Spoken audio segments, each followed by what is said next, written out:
Recording in We've progress. got a mover and a second to adopt the agenda, please.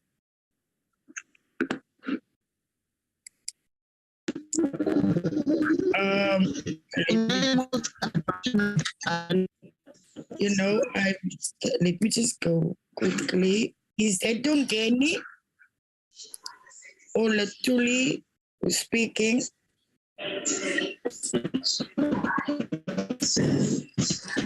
Baha moves, Chairperson. Thank you, member. Dongeni moves the adoption of the agenda. Okay, member Baha moved for the adoption. Comrade Dongeni, I will take you as a second if that's in order. Can I also request members, if you're not speaking, to please switch off your mics. We can also ask members, if you don't have trouble with your connectivity, to please switch on your videos when you speak. Thank you, members. Then allow me to this morning welcome all our members of this committee, all our staff members, and a very special welcome to the NYDA board members and also their department who is joining. And also from the minister's office, let me also welcome the representation who's here from the minister's office. We will deal with apologies later. Let me first welcome all of you. Members, as you can recall, as the select committee, we went through a very trying process to, at the end of the day, deliver a very to deliver the NYDA board as was endorsed by the president. And I want to remind members that we had to go through two processes together with the portfolio committee. And at the end of the day, we came up with a list and we sent it through to the president, and the president endorsed the members who is currently serving on the board. Now, for this process, I think we went through two interview sessions. Tiring processes, member Baha. I can remember when you were in Johannesburg and I was doing it virtually for the first process. I could see how tired you were at that site in Johannesburg. And then we went through the second process where we did the interviews in Parliament, and some of us joined virtually in this process. One of our committee members from the portfolio committee was also part of this process, passed on. And but she was sick, but she continued doing this process, doing a job as a member of the special committee that had to appoint these board members. At the end of the day, the president signed off and we had a board, and it's the first time that this board is coming to present before the select committee. And I think it's an exciting day for the select committee members to eventually have the NYDA board. And let's listen this morning of how, since we went through the process and they were busy with the first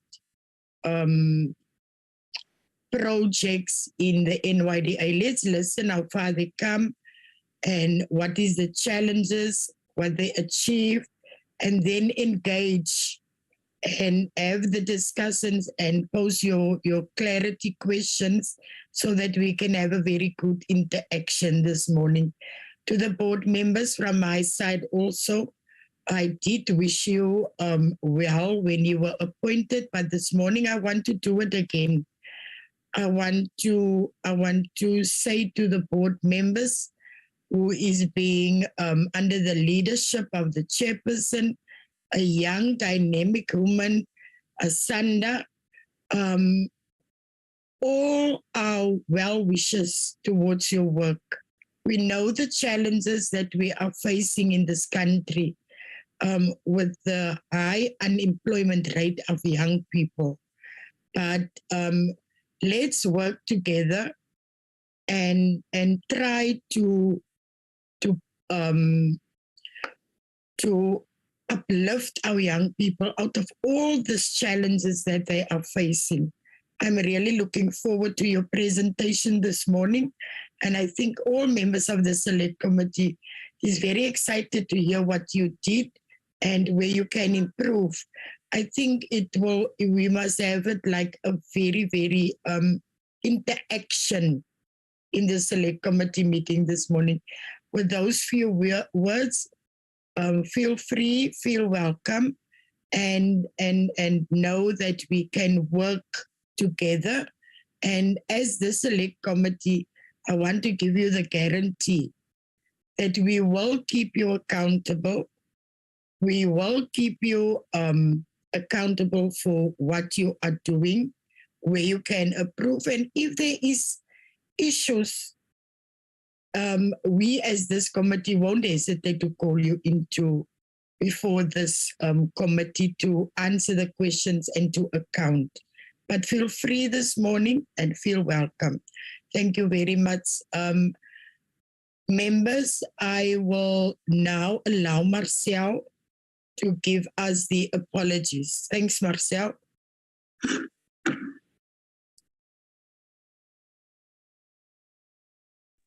Good morning again, Chairperson and members, colleagues from the NYDA, all present. Chairperson, we've received an apology from the Minister, who is busy with the NA member training, as well as the CEO of the NYDA, who had a personal issue to attend to, Chair. Thank you.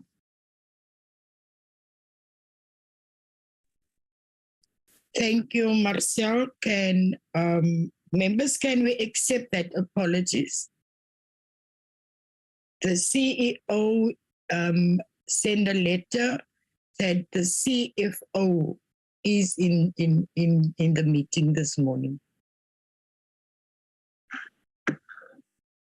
Can we move for the adoption of the apologies, members? Honorable Chair. Yes. Good morning to your good selves and all members present. I move for the adoption of the apologies. Thank you. Thank you, Member Nkosi. Can we have a second for that?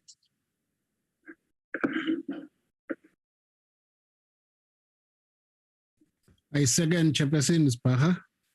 Thank you, Member Baha.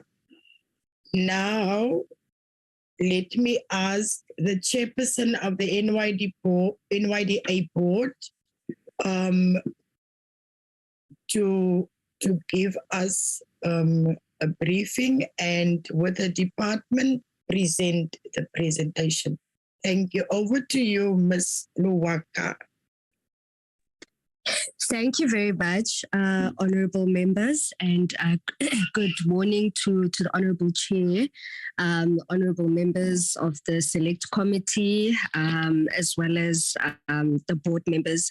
Honorable members, I will request to have my video off if the honorable members allow. I'm just struggling with connection on my side, so having my video on will just destabilize my connectivity. Apologies, honorable members. I wish to just briefly. Sorry, Member Chabaleng, I see your hand is up. I was asking that if she could just switch a video on at least a little bit so that we see who she is, because we haven't seen her physically. Okay. But I'm just saying that if it's okay, to switch it on and then off, Ditaba di tswa mahlong ngwaneso. You know, Member Chabalin, you reminded me now of something, né? Because it's the first time that the board is coming before our committee. I would like Asanda, if she can switch on a video just so that people can see your faces, then introduce all who is present in this meeting. And my apology to the minister's office if there is maybe an input from the minister's office that they want to produce and also introduce themselves. Let me start by first ask the members of the select committee to introduce themselves. Switch on your video just if you have connectivity problems, just for a minute, so that everybody can see who is in the select committee. Then we will ask the same from the minister's office, who is presenting the minister here, and then also from the board and the department. If we can do that, I will switch on my video. My name is Marinsha Gillian. I'm the chairperson of the select committee. And then I will ask all members of our committee to switch on their video and introduce themselves. We'll start with you, Member Chabale. Yes, thanks, Honorable Chairperson. My name is Alec Mamarasen Chabele. I serve in this committee and I originate from the province of Limpopo. It's nice engaging with you today. Thanks.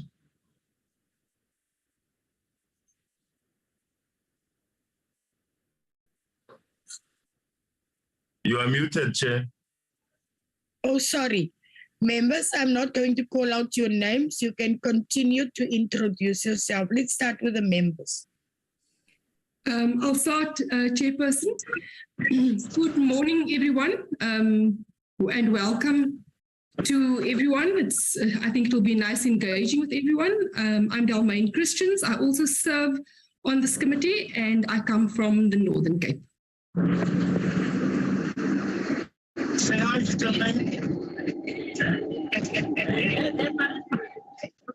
Morning, Chair. My name is Noko Solandongeni. I'm sorry about the background. I'm on my way to Kwakwa. Sorry about that, but I'm on the meeting.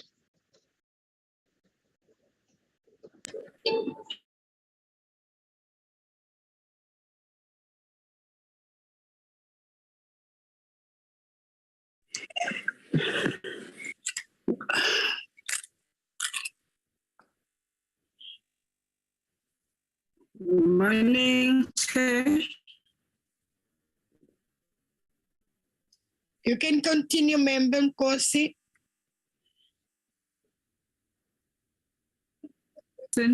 My name is Honorable Ethel Nkosi, member of the Select Committee representing Mpumalanga Province. Thank you.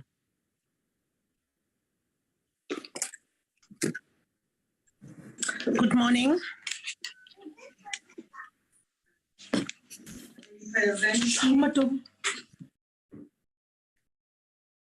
Member Lutuli, continue.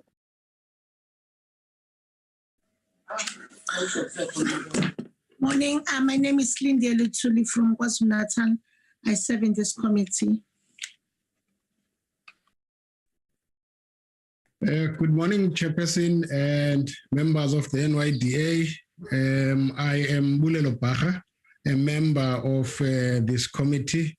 It would be great to get a sense of how far the NYDA has moved since we appointed them. And I think it would be great to get a sense of how far they are going thus far and how we could be of assistance or advice if it's required to make sure that we deliver on the high unemployment of young people in our country. Thank you, Chairperson. Good morning.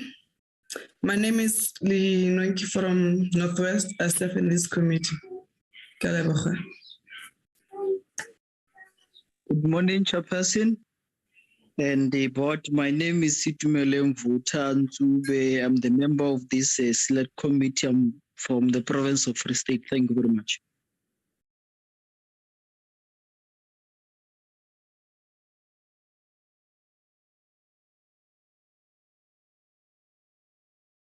Thank you very much. I think that is all our members present, and I am from the beautiful province of the Western Cape. The Minister's office, are you in the meeting?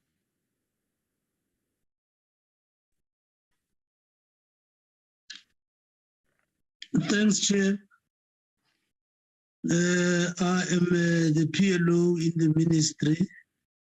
I am Jack Makala. Thank you, Mr. Maklala. Is there anyone? Are you? Is there anybody? Or are you alone?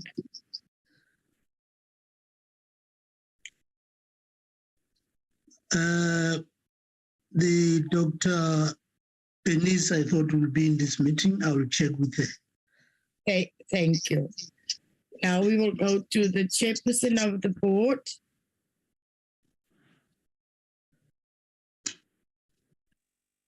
Thank you very much, Honorable Chair, and greetings to the honorable members once again. My name is Asanda Luata. I am also from the beautiful province of the Western Cape, and occasionally I moonlight as a resident of Gauteng. I'll hand over to the Deputy Chair, and then afterwards the other board members to introduce themselves. Thank you.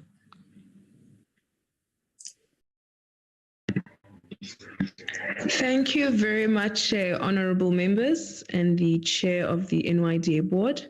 My name is Karabo Mohale. I am the executive deputy chairperson of the NYDA, and I am originally from the Limpopo province. Thank you.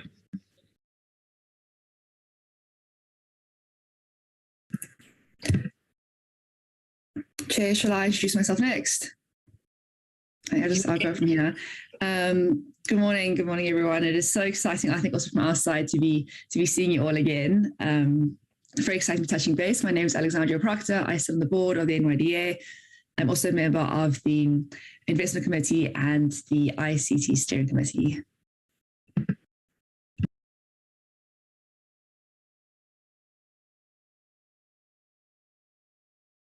Is there more board members, Asanda?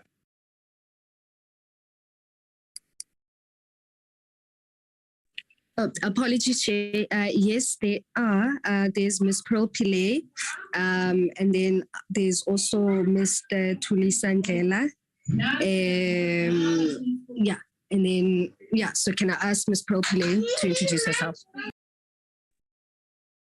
Thanks, Chair. I wasn't sure what the order would be. Good morning, honorable members. My name is Pearl Pillay. I'm on the NYDA board, and my province, the province that I come from is KZN, but I also moonlight in Gauteng occasionally. Thanks.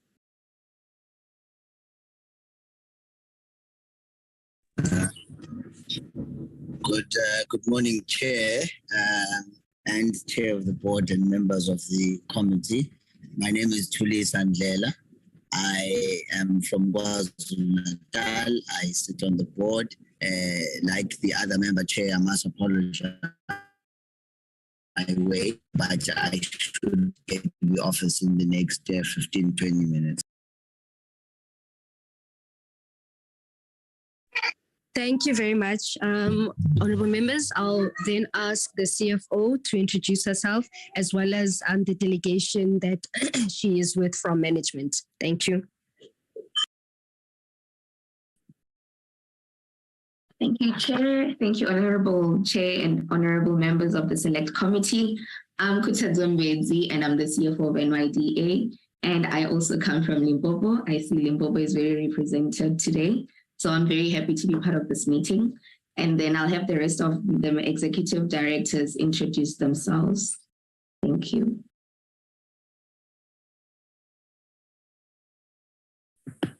Good morning to the committee. My name is Siabo Ngambambo. I'm the Executive Director for Operations. Thank you.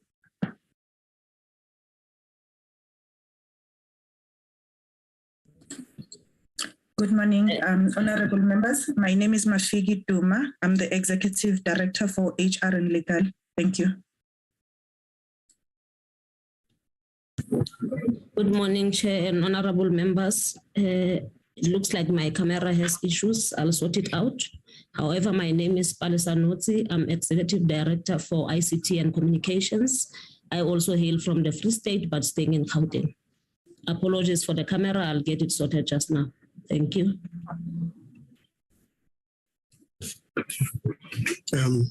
Good morning, Honorable Chair and other members and the board of the NYDA. My name is Walter Bango. I'm responsible for the corporate strategy and planning within the NYDA, but I'm originally from Mpumalanga, Bushbuckridge. Thank you.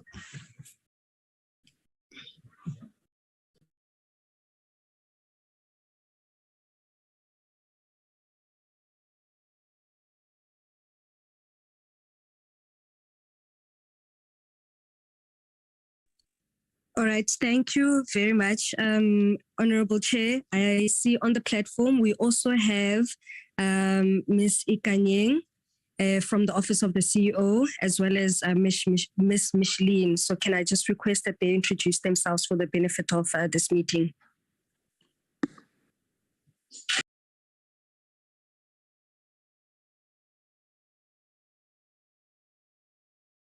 You are muted, dear.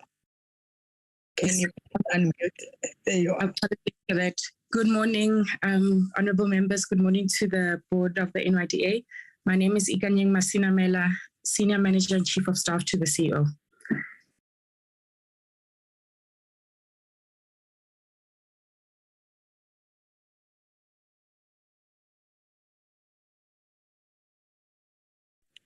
Ms. Micheline Mongai, can you also introduce yourself?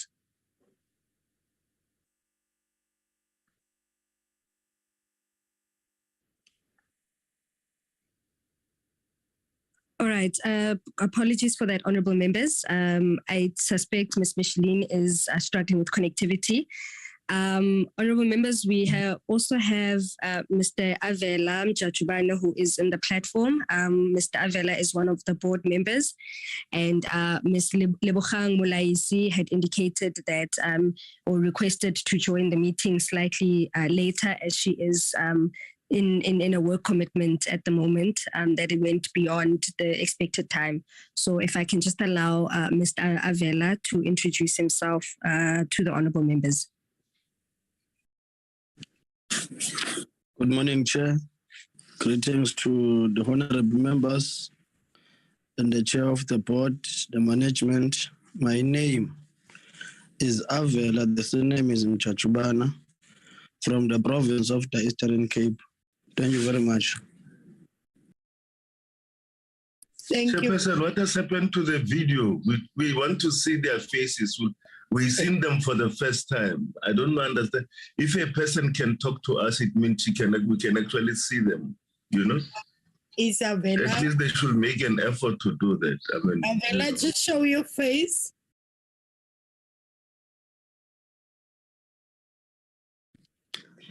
Okay, let me try and sort out this video.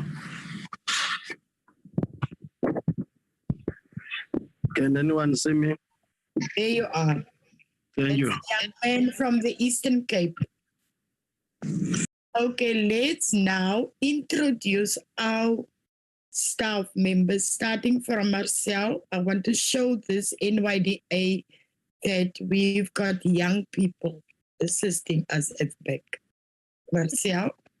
Good morning, Chairperson, members, colleagues from the NYDA. My name is Marcel Williams, and I'm the Committee Secretary for the Select Committee on Health and Social Services. Thank you. Tabi and yes. Good morning, Chairperson, members and colleagues. My name is Tabile Keje. I'm the content advisor for the committee. Thank you.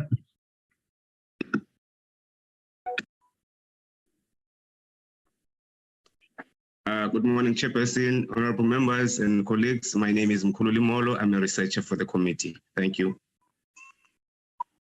Izuki, yeah. Chair Zuki is having a connection issue. She is trying to sort it out with IT chairperson. Thank you. Thank you. Thank you, Marcel. Now we can start. And I want to once again apologize for the error and thank Member Chabaleng for reminding me that it's the first time that we can see the board. I want to now ask the person from the minister's office if he's got a message from the minister.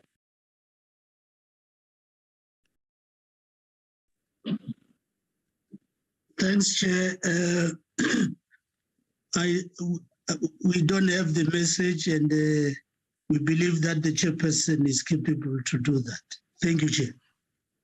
It is so sweet and progressive, Mr. Matlala. Let me hand over then to Ms. Asanda Luwaka to then take us forward with the presentation. Thank you. Over to you, Asanda. Thank you very much, Honorable Chair and the Honorable Members, and good morning once again. Thank you also to the Select Committee for inviting us to present before the Select Committee. We are quite excited to be engaging the policymakers at your level, and we look forward to an enriching and a fruitful presentation or engagement. Now, Honorable Chair, my brief remarks this morning would really just to highlight the fact that, we're meeting this morning against, the backdrop of Women's Month. And this month or this year, the month would be celebrated under the theme, Women's Socio-Economic Rights and Empowerment, Building Back Better for Women's Improved Resilience. So it is with this that, I would wish to call on all progressive women to be part of, in fact, society at large, to really be part of dismantling the patriarchal culture in our society. And furthermore, Honorable Chair, as an agency, we have the responsibility of contributing towards the realization of particularly young women's socioeconomic rights as well as their empowerment. Now, honorable members, as we are aware, the NYDA was established to be a single unitary structure that is aimed at addressing youth development issues across all spheres of government. Now, this understanding is what primarily informs our vision, our mission, and values as the, I dare say, newly appointed board of directors, although we are 8 months into office right now. But I'm sure all of this will be further expanded when the CFO is making the presentation to the honorable members this morning. So really managed just to emphasize the fact that, the work and yearly trajectory of the agency are informed in the main, by the prerogatives that are outlined and set out in the annual State of the Nation address, which really sets out the tone for government for the year ahead, as well as, the budget speech that is presented by the Minister of Finance, which, attaches the necessary resource allocation to that which has been identified by the President in his State of the Nation address. Now, it is worth noting that both these instruments, and it's quite exciting for us to be coming into office against this backdrop, that both instruments have quite a substantial focus on youth development. And this is something that we haven't seen in our quite young democratic dispensation. And it is something that we welcome and we celebrate. But honorable members, I dare say that, young people are concerned about, the rise in the multiple challenges that they are faced with. As the Honorable Chair would have alluded to in her opening remarks, the unfortunate reality is that young people bear the brunt of the triple challenges of unemployment, of poverty, of inequality, and all of this would have been fiercely compounded by, the COVID-19 pandemic, which we are all still trying to recover from. So, but what is important to also emphasize is that despite all these challenges, we as the board are fully committed to ensuring that we work tirelessly to ultimately change the material conditions that young people find themselves in. And we are aware that the youth of this country are a population that is quite resilient. So when we say, nothing about us without us, it is precisely informed by the fact that the work of the agency should be positioned and propelled in such a way that it becomes, the sole vehicle that is meant to mainstream youth development across all spheres of government. Now, honorable members, I really wish then to end off my remarks this morning by emphasizing that, given the aforementioned, ours as the board and as the agency is to hit the ground running and ensure that, the priorities that we have set out for ourselves are realized. But we cannot serve, close to, or we can't be of service to the majority of the population without necessarily calling upon the relevant stakeholders, such as the select committee, so that we are able to collectively be part and parcel of the solutions that we would have identified in response to the plight of youth. Now, ours really, honorable members, is not necessarily to be preoccupied with reinventing the wheel, but building from what has already been achieved by our predecessors and the likes. And we are pleased to really announce to the select committee members that, the agency would have now received 8th consecutive clean audit. And this is a finding that the CFO will further unpack in her presentation.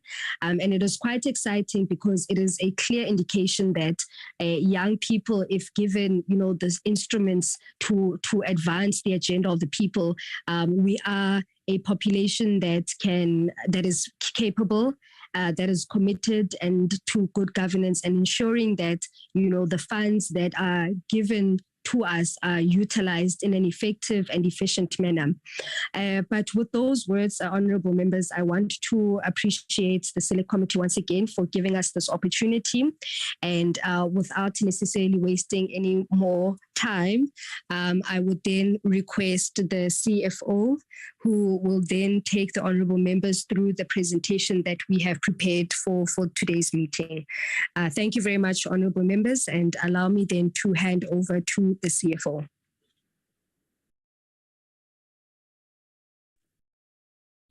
Thank you, Chair, and thank you once more, honorable members.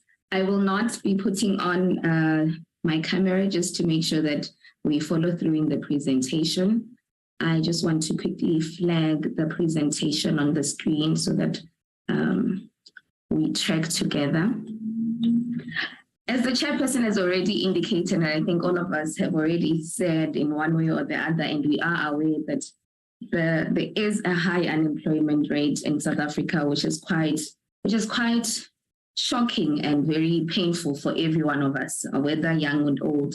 And this comes from different things, coming from the fourth industrial revolution that is affecting jobs, COVID-19 that is a massive crisis and which globally people are still recovering from, and the fundamental structural challenges that exist within South Africa's economy that needs to be shifted in order for unemployment to be addressed. These challenges also relating to basic education, lack of growing economy of the country, and the energy crisis.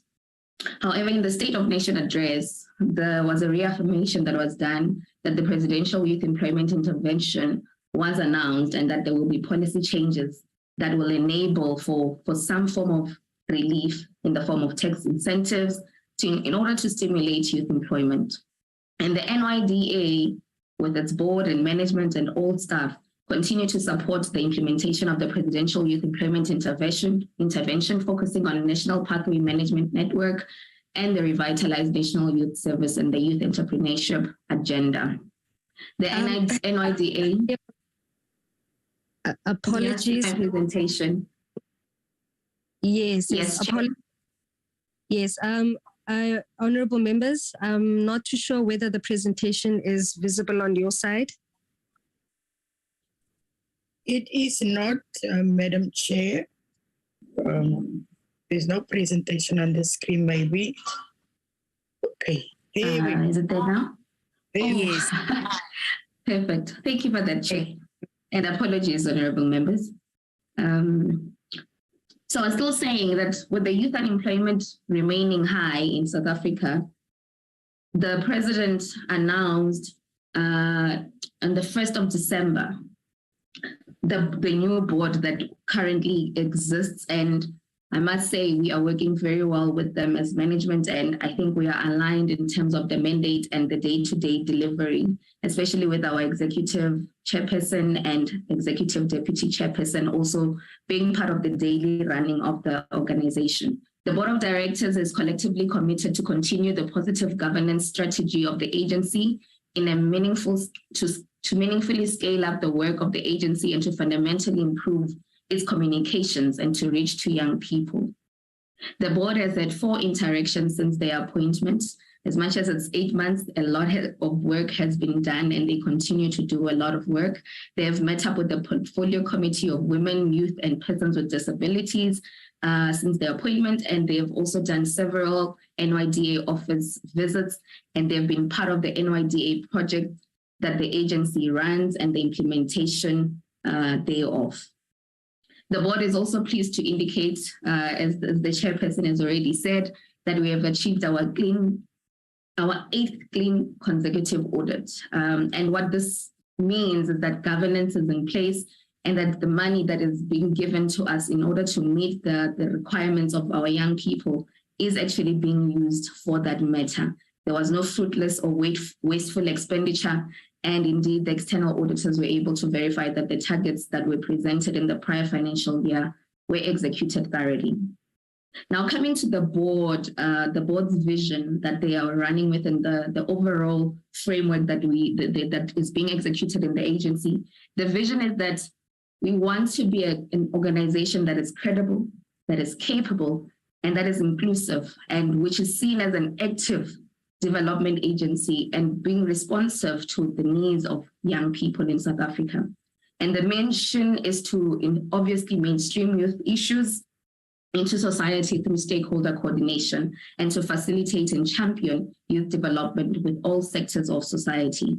The values that the organization stands by is that of integrity, being accountable to the young people, the people who have given us this mandate, and obviously also the selected committee that has appointed the board, and us as management working with the board to ensure that we remain accountable, accessible, respectful, and collaborative, and stay agile because we serve a young people, and young people need us to be agile at all times. Then what is the strategy in order to meet this outcome that we want to be accessible to meet the needs of young people? We have 4 pillars. Being economic participation through youth entrepreneurship. We need young people to start their own things, hire more people. And then we have decent and sustainable employment through the jobs program. We have social cohesion and capacity building through the revitalized National Youth Service and the coordination of integrated youth development. My colleagues will further elaborate on these key things once I hand over to them.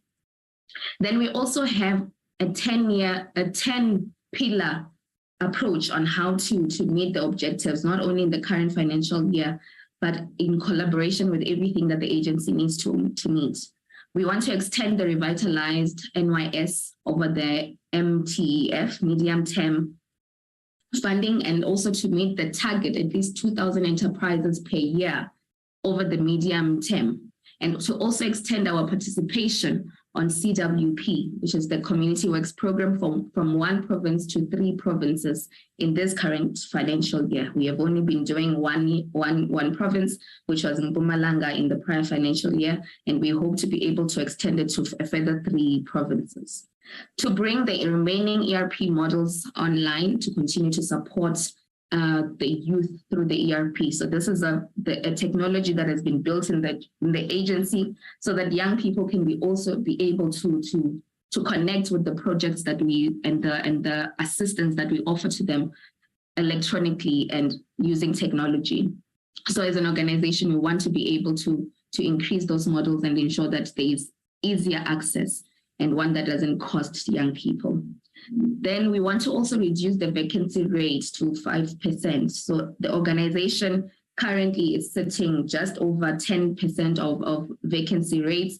And in the broader presentations, there will be more reflection of what has caused that and what needs to be done, which the HR executive will speak to. And then we want to also we have dedicated the year 2023 as a year of customer service at the NYDA. Young people are obviously going through so much. When we are saying we want to be accessible, what does that mean? We want our young people to actually see the work that we're doing and have a form of appreciation that indeed they are receiving the care and the responsiveness that they seek from the agency. Also, we want to introduce training for both entrepreneurship and jobs training. We need more young people to be able to create jobs and also to give them the practical experiences that are required, because whenever they apply, they're told you need to have experience. So we seek to give the young people that experience that will enable them to be able to attain the market and be able to be hireable. We also want to do recognition and reward achievement and stretched targets.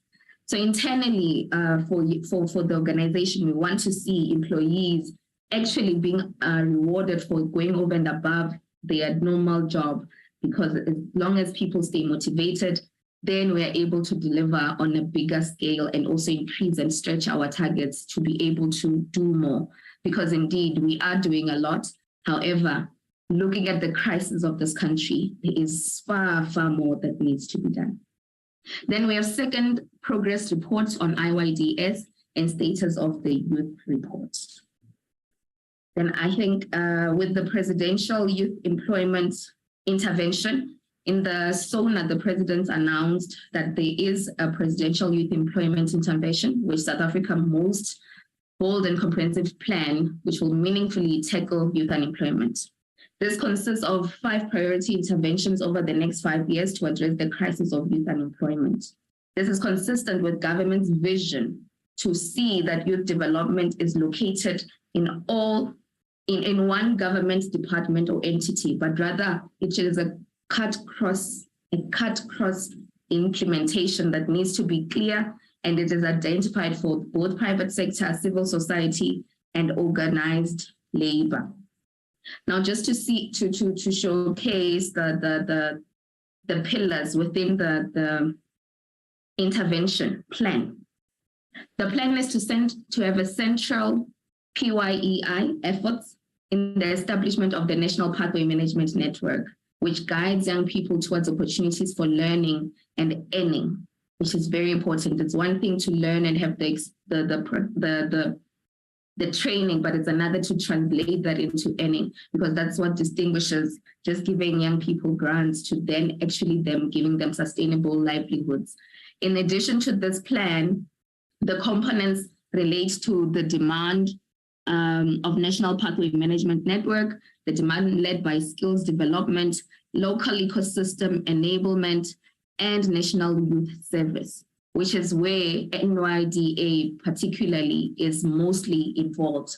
So we have the revitalized National Youth Service. This model of NYS is on experience gained through similar initiatives in the past.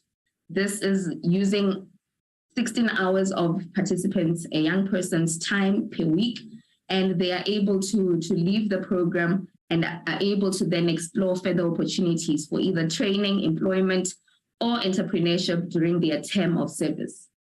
This eases the transition into follow-up activities, and it enables a strong focus on the principles of youth development, and it empowers participants to reflect on their future and take practical steps towards achieving their goals. All NYS participants receive stipends, which is more than the 350 grants, so that is great.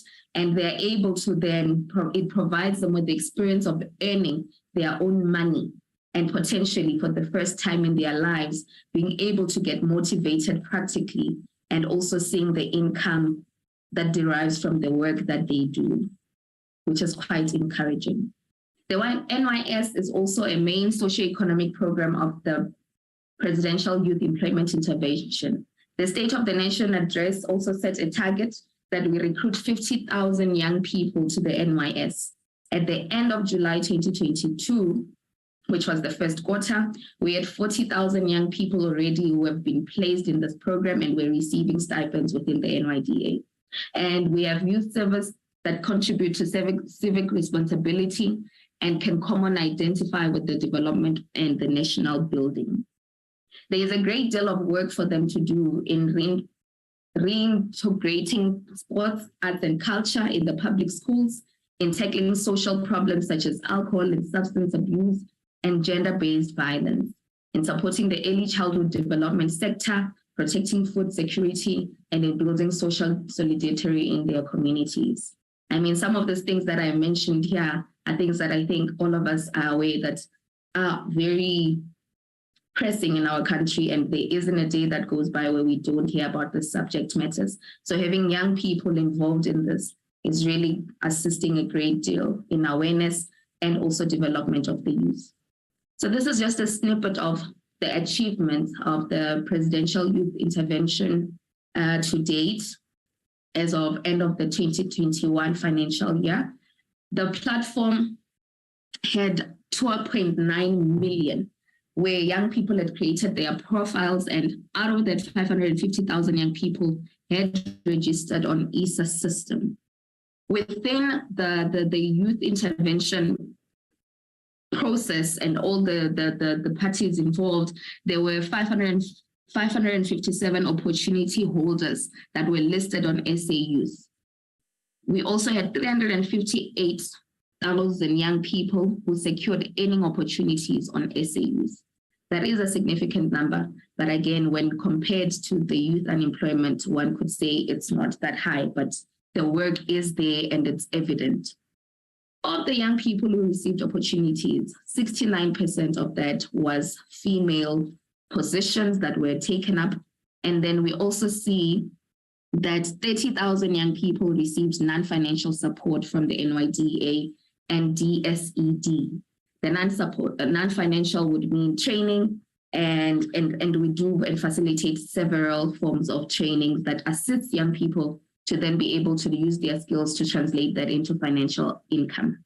Then 75.8% of young people had received non-financial support from this DSBD, live in the rural area or township. And now this answers the question to say, of the 30,000, how much of that was actually for rural or young people who come from rural communities? So that shows that even the vision of the board to be accessible is also reaching rural areas. So I will hand over now in this part to Walter Bango, who will go through the programs and targets of the organization, and just to give a sense of where we are. Walter, do you want me to present for you, or? Yeah, that's fine. You can present for me.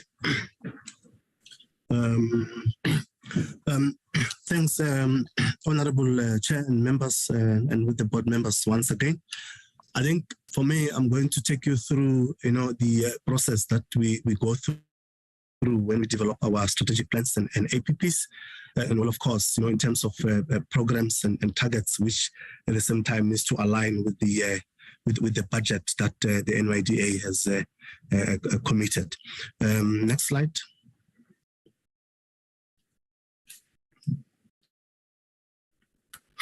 Yeah, well, of course, as we all know, that a strategic plan or an APP actually forms, a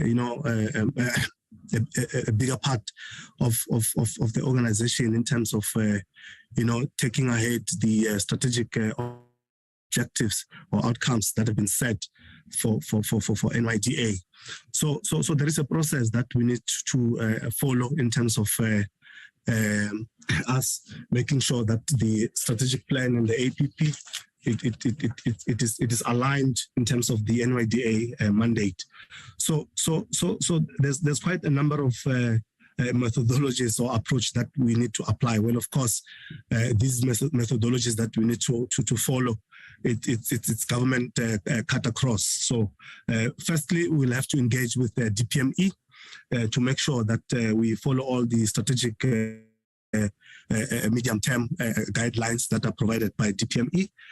Well, of course, there's the issue of the MTSF, which is the medium-term strategic framework, the priorities of government, the SONA and the budget speech, the BRR, which is actually a parliament process.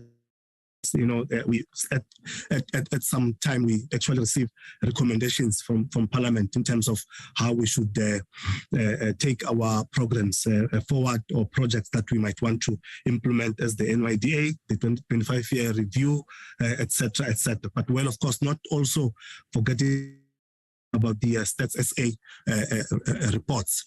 Then the NYDA strategic plan is also anchored around the priorities of government. But well, what we need to take into consideration is we need to then, as the NYDA, link our strategic outcomes and programs to the core priorities of government, so that our vision as the NYDA, it's actually channeled towards one common goal of government. So the NYDA, in establishing our strategic plans and APPs, we had actually set up 3 programs, which is the first program is around administration, and administration is mainly, you know, a support function, which actually provides support to all the core functions, which could be your NYS and operations, in terms of them being able to deliver the core mandate of the NYDA in terms of product and services and other programs that we might want to implement within NYS. And then program 2, which we call program design, development and deliver. This is actually operations, where all our core programs find expression in this in the strategic plan or in the APP. So this is where you will see, you know, our flagship programs, like, for example, the grant, the NYS will actually go in here in terms of the impact that we want to make to support young people out there. And then the last program that we have as the NYDA, it's integrated youth development. This is actually our research and policy, where we conduct a number of research studies, impact studies, where we had to go and do some evaluations or some research to find out or to check as to are we still on the right track in terms of the programs that we're implementing, and those research studies will actually give us some recommendations that we might want to improve in the way we do business to support our young people. And then program 1, as I've indicated earlier on, is administration. There are core functions or deliverables from this support function.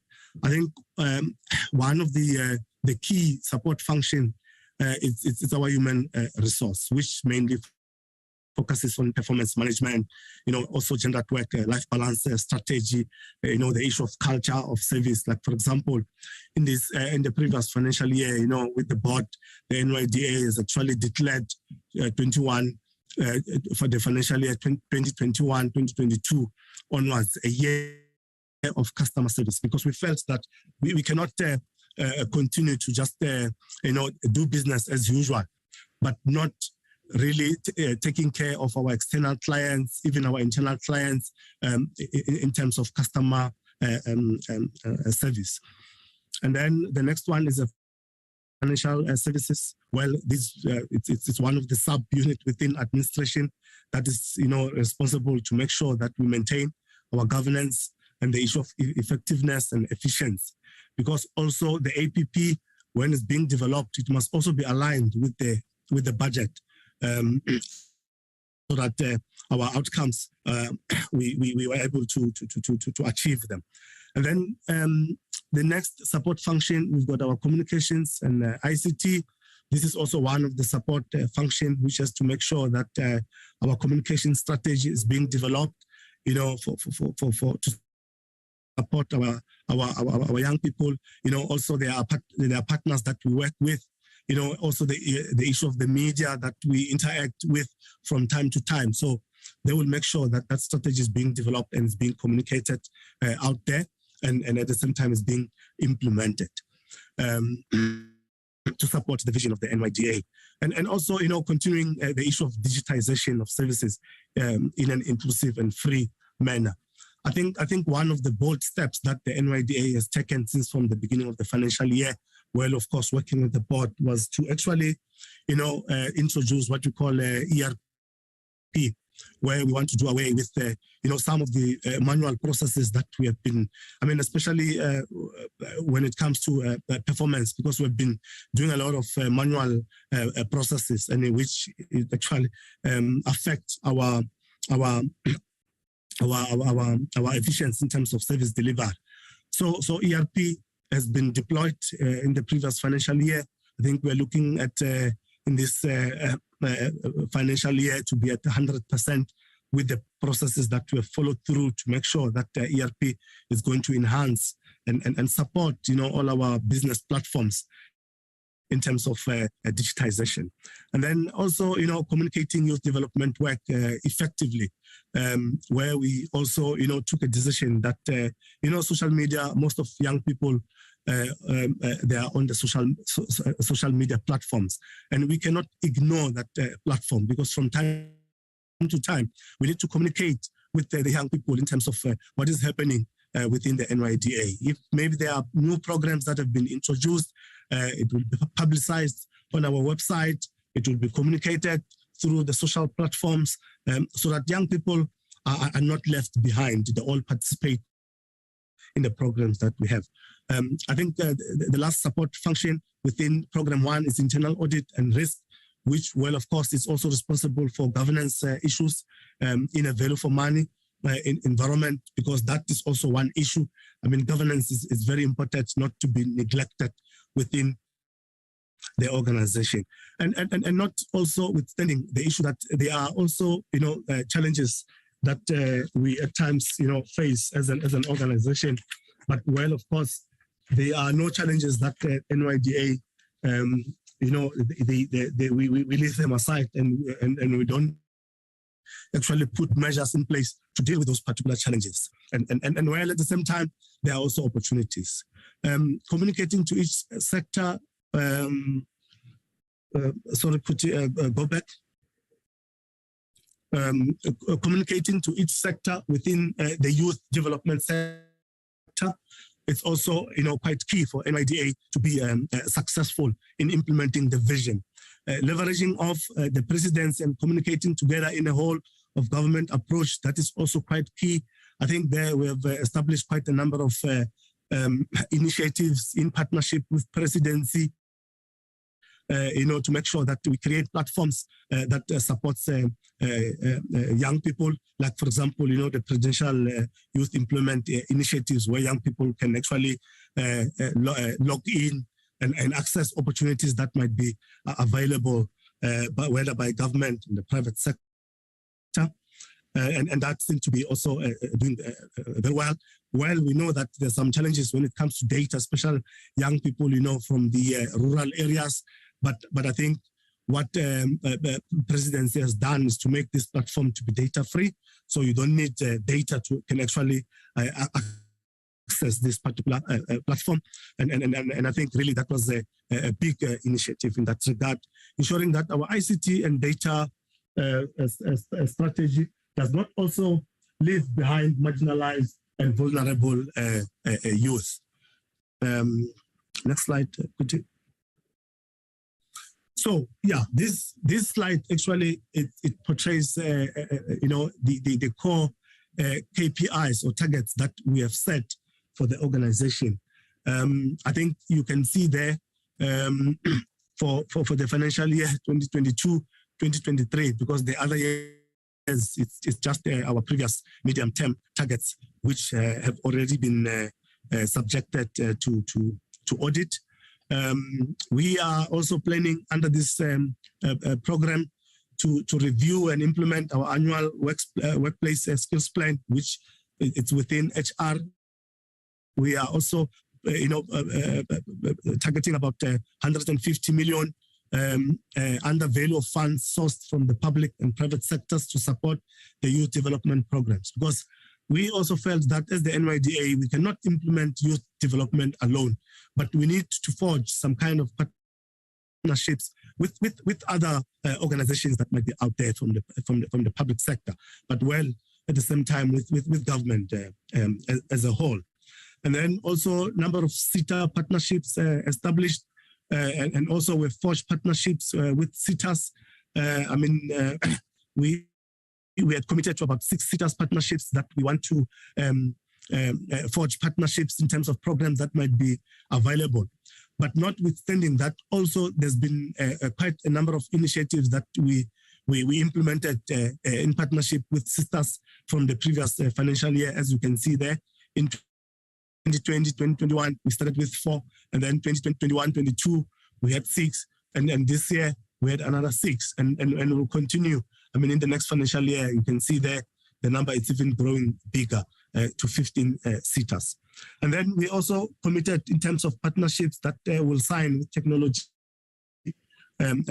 companies, because we felt that it's very important to have our space that we deal with young people, to be innovative, because young people always, most of the time they want to find themselves, working in a space that is very innovative, and where they can also, make a contribution, or communication can be easily be accessible with the NYDA. And then the next one, still under administration, we are going to review and implement our ICT strategic plan, indicating 75% achievement of ICT targets in the plan by end of the financial year. This is actually one of the compliance or governance issue that we need to do every year, and make sure that an ICT strategic plan is being developed and being implemented. And then the next one, review and implement integrated communication and marketing strategy. And here we know that if we don't constantly review our communication and marketing strategy, because this has to do with the value proposition or the brand of the NYDA. It's actually a very important initiative that the NYDA from time to time must make sure that communication strategy and marketing strategy is being reviewed at the same time to meet the expectations of young people out there. Produce and approve the NYDA strategic risk register. This is also one of the compliance strategic risk register that we have to do every year, because this strategic risk register, it also assists for us to identify key risks and at the same time come up with some mitigations plans as to if those particular risks occur, what is it that the NYDA is going to mitigate against those risks. Next slide. Okay, still under admin, I think the last key points: review the annual SCM procurement plan and produce portal reports. This is also quite key, and we know as well that every year we also need to comply with Treasury.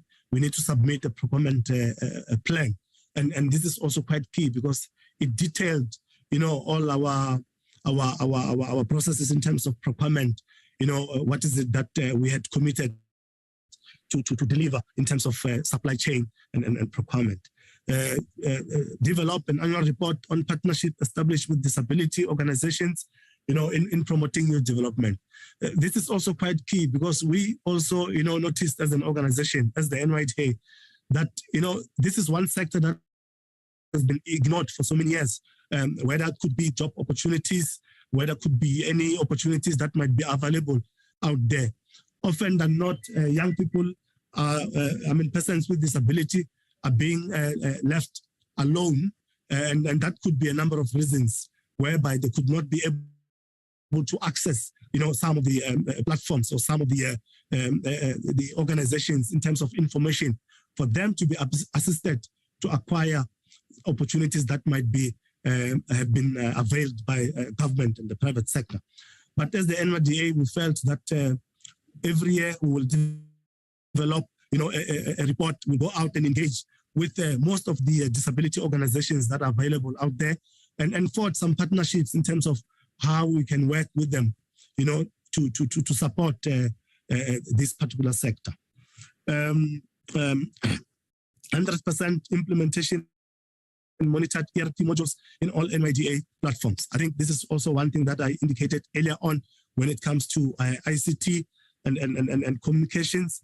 So this is one key achievement what the NYDA has implemented to say we want to go on ERP where our processes are streamlined. We do away with manual processes. We automate our performance. We automate some of the processes, whether it could be in HR, could be in finance, could be in operations, and also, I mean, at the same time, even our young people. I mean, back in the days, young people used to go to NYDA branches and queue for them just to apply for a grant. But now, with a click of a button, they can go to our website. They can simply apply for a grant without even traveling, looking for NYDA branch. Next slide. I think this one, in terms of operations, I will hand it over to Siyabonga Bambo as the head of operations. Thank you, Walter. Once again, good morning to the Honorable Chair and Honorable Committee members. I'll be taking through our product deliverables. Next slide, could you? So one of our key performance areas is economic development, and we deliver on economic development through youth entrepreneurship. Now, in terms of our youth entrepreneurship strategy, it is embedded on 5 key principles or priority areas. First one being training interventions. In terms of the training interventions, we're looking at business management training so that we can introduce young people to the world of entrepreneurship, from idea generation up to scaling up your business. The second pillar is business consultancy services. In this pillar, we go out and look for business consultants who are seasoned in the sector to provide business consultancy services to these young people, be it in a form of business plan development, support with marketing, collateral, accounting, business turnaround, human resource policies, and so on and so forth. We then have the grant program, which is basically an enterprise development program.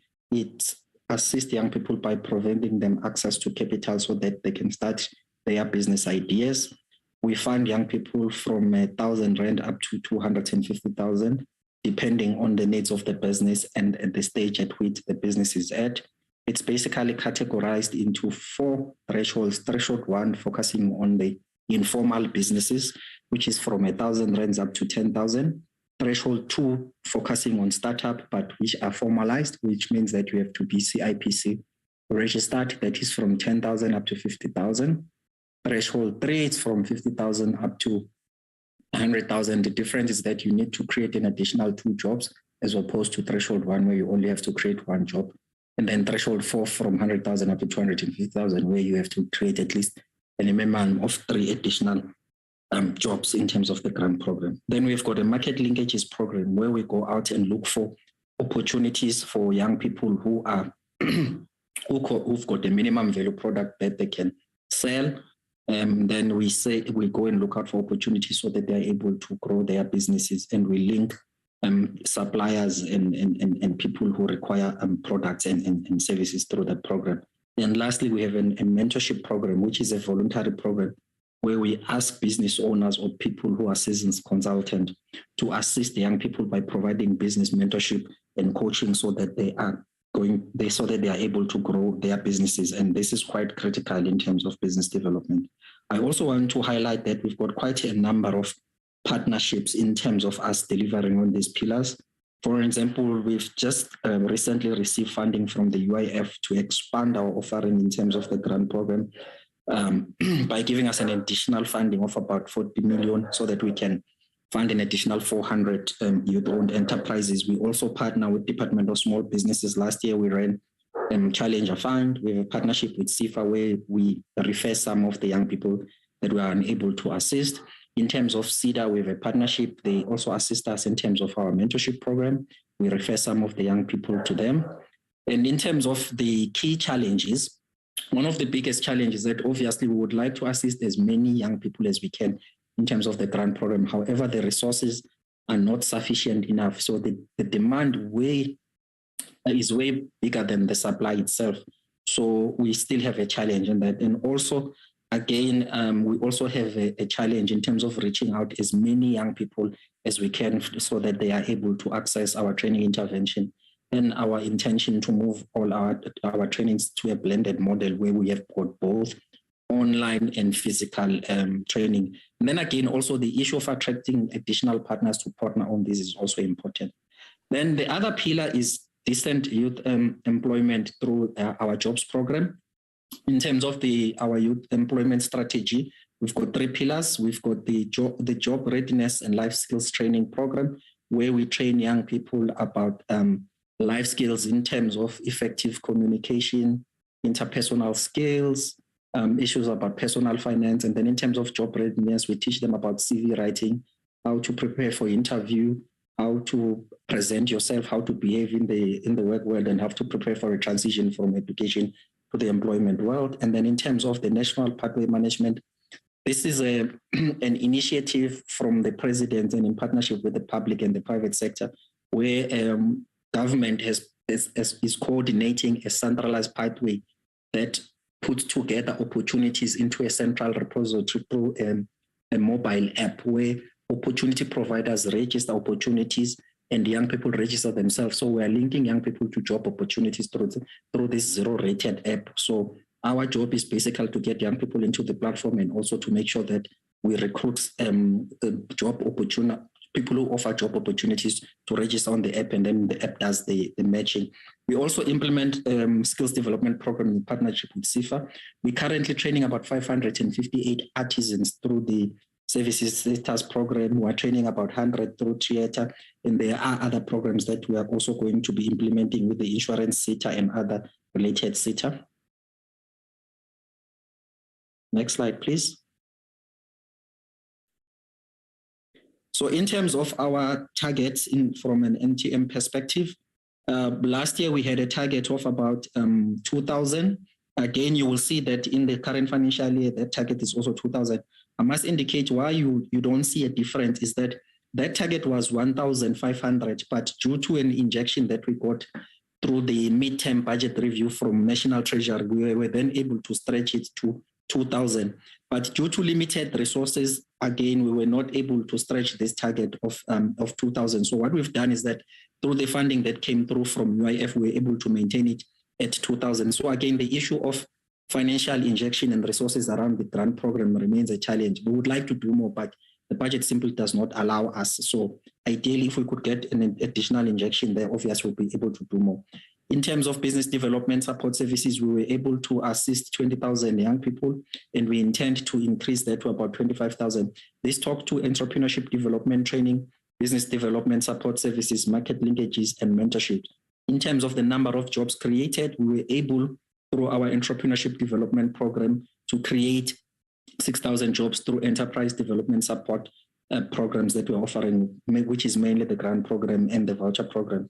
And in terms of the number of beneficiaries supported through business development support services, we supported 2,500 last year, and this year we're targeting to support 1,000 again due to limited number of budget.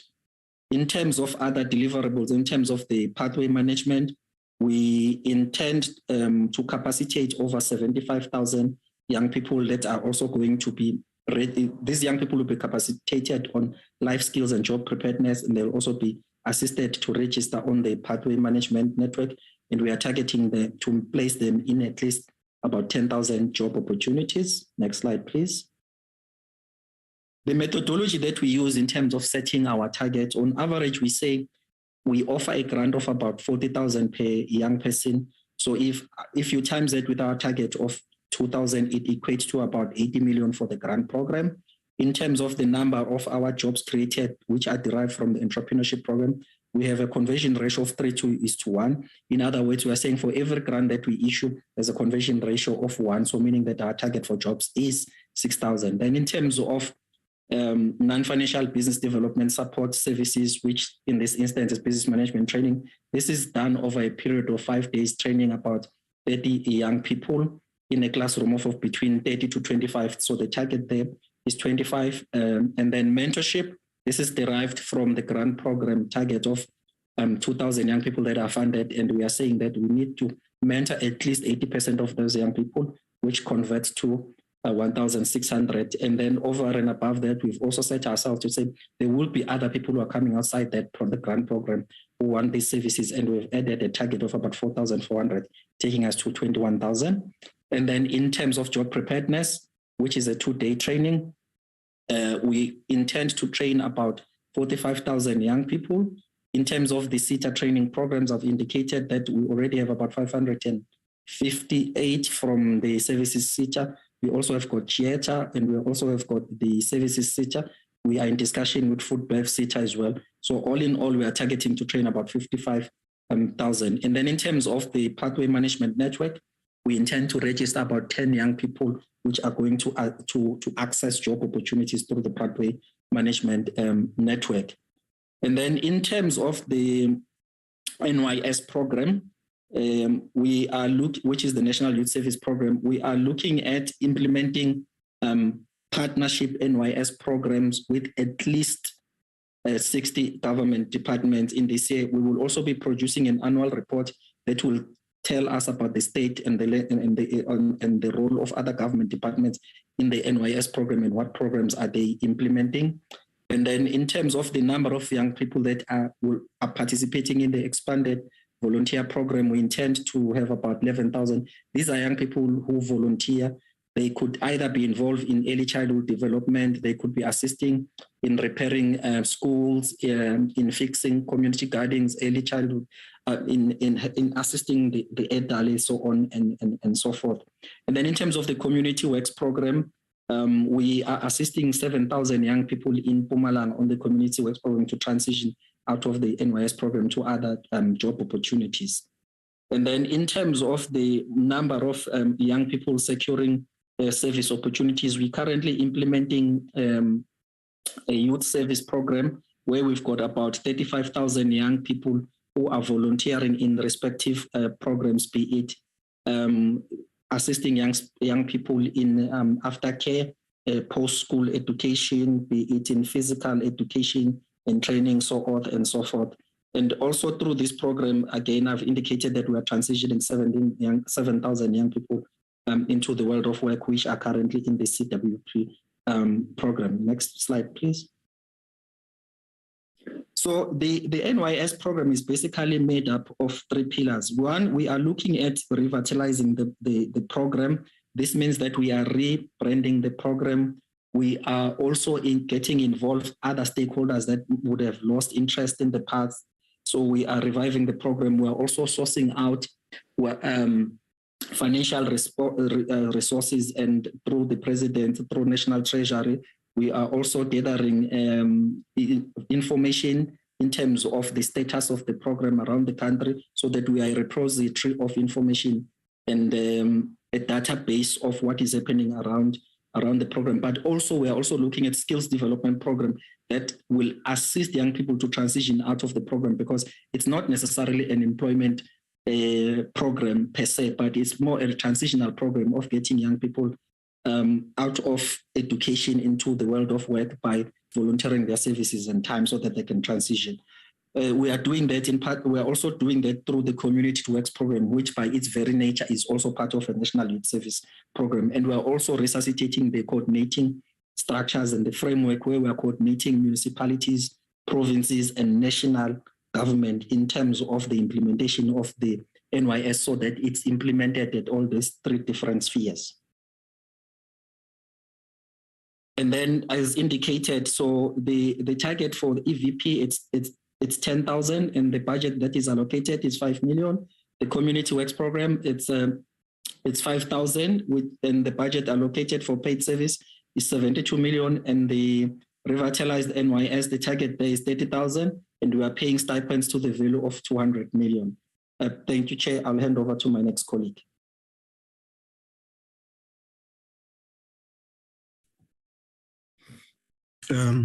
Thanks, Chair. I think from my side, again, Chair, I'm going to take you through program 3 within our strategic plan and the APP. So this program is called Integrated Youth Development. This is more about, the coordination through integrated youth development, because, as the NYDA, we acknowledge that in order for us to implement youth development, we cannot do this alone. We can forge partnerships. We need to work with other government departments. Well, of course, not also forgetting about the private sector, because also they make a huge contribution towards supporting young people. So one of the key achievement in this program that the NYDA has actually done, we actually had been instructed, after the National Youth Policy by the Department of Women, Youth and Persons with Disability. They actually developed a National Youth Policy, which was subsequently approved. And then the minister then instructed the NYDA to can go and develop an integrated youth development strategy to actually implement the policy. But well, of course, this is also within the mandate of the NYDA in terms of the NYDA Act. We then developed the IYDS, which was then on the 15th of June, was presented to Cabinet, which was chaired by the President, and the IYDS was approved to say we need to work together with other entities out there that are responsible to implement youth development. So all of government, organized business, organized labor, civil society, they need to play a role. So in this current financial year, we will be, preparing a status of youth report that we will share with either the young people or the stakeholders out there, so that they can all know or understand what is happening within the youth sector in terms of the work that we are doing. But at the same time as well, there's internal and external monitoring and evaluation that we do, because from time to time we need to conduct evaluation studies, which will assist even management to can actually, to make informed decisions in terms of the recommendations that might come out from those studies. But at the same time, share those experiences or those success stories with our young people out there. Well, of course, using our platforms within the NYDA. But at the same time, we had also committed that on an annual basis as the NYDA, we will convene what we call an integrated youth summit, where we invite all our stakeholders, including the private sector and labor, and even youth-led organizations, to share with them what are the significant achievements that young people have benefited, supported by NYDA and also other entities that are responsible for youth development, as NYDA has been also mandated to coordinate those significant achievements, and at the same time, to conduct research and development, across, because the youth sector it's quite broad, and innovation as well has taken a center stage, because we cannot keep on doing the same programs from time to time. But we go out there, conduct some research studies that will give us, some guidance, recommendations in terms of what is it and how can we, improve some of the programs that we are implementing. I think this is also one of the key issues. The amendment of the NYDA Act.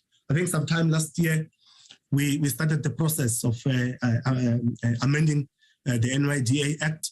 I think in terms of the progress of the amendment of the Act, it has gone to Cabinet, and Cabinet has recommended to go to Parliament. And I think Parliament is still doing the final round of consultations. But, well, of course, management has done an extensive role, working together with the department, to make sure that all other elements that goes into the NYDA Act are being covered. I mean, we went as far as engaging labor, network, and civil society, private sector, you know, even our stakeholders within government as a whole. Then the next slide. It's around youth employment targets at national level. I think here, Chair, we know that, you know, there was this quite important employment stimulus at national level. And I think during the pandemic, you know, COVID, this became, you know, a significant initiative, you know, by the president himself, you know, to say we need to play a role, even as the NYDA come up with programs that we can support young people, even our SMEs that we support as young people. Then in terms of departments, we have programs like the jobs and the livelihoods programs within the department, which is basic education employment initiative, vote 16 basic education, and the number of jobs that we are working to create there. It's about 300,000. Vote 39 trade, industry and competition, which is about, you know, the programs of social employment fund, forestry, value chain, and the VAI, which is about 10,000 opportunities which are aimed to be created there. Vote 20, which is the Department of Women, Youth and Persons with Disability, you know, in terms of the National Youth Service. I think earlier on, my colleague also emphasized that, you know, National Youth Service program is quite a key program. Even the board, when they actually, you know, started within the NYDA, when we went at a strategic session, they actually, you know, spent some time on the National Youth Service, where they felt that, you know, we need to revitalize the National Youth Service program, because it actually, you know, plays a bigger role within the communities of young people. You know, a lot of programs need to be created, you know, to support young people within the National Youth Service. So there, the number of jobs, opportunities, we're looking at 50,000. Vote 8, which is the National Treasury, where we've got there the Metro PEP Innovation Grant, placemaking in township, informal settlements and inner cities. And in terms of opportunities there, we're looking at 40,000, higher education and training. And here, in terms of the programs, we're talking of graduate placements in HET, which is higher education and training institutions. We're looking at 5,000 there. And pay for performance model, which we are also looking at 5,000. Vote 37, which is sports, arts and culture. Stimulus to the sector, which are significant programs. And this is also part of, National Youth Service Program, because sports, arts and culture also plays a critical role within National Youth Service. But in terms of opportunities, we're looking at 20,000 catalytic interventions that also should go into the stimulus to the sector. Vote 31, employment and labor. Pathway management network, we're looking at 447, 500 opportunities that are going to be availed to young people. Vote 39, trade, industry and competition. Challenge fund for digital based market intermediaries. This is also one of the key programs that we're looking at implementing, and we're looking at about 2,500 opportunities. Next slide, could you? Just to emphasize, committee members, sorry for interjecting there. So this is the full ecosystem budget across national level. The complete number of opportunities and jobs is 950,000, with 15 billion allocated to the whole national level youth intervention, whereas NYDA is only getting the 685 million from the Department of Women, Youth and Persons with Disability. So I just wanted to clarify that. You can proceed. All right, thanks. Could you?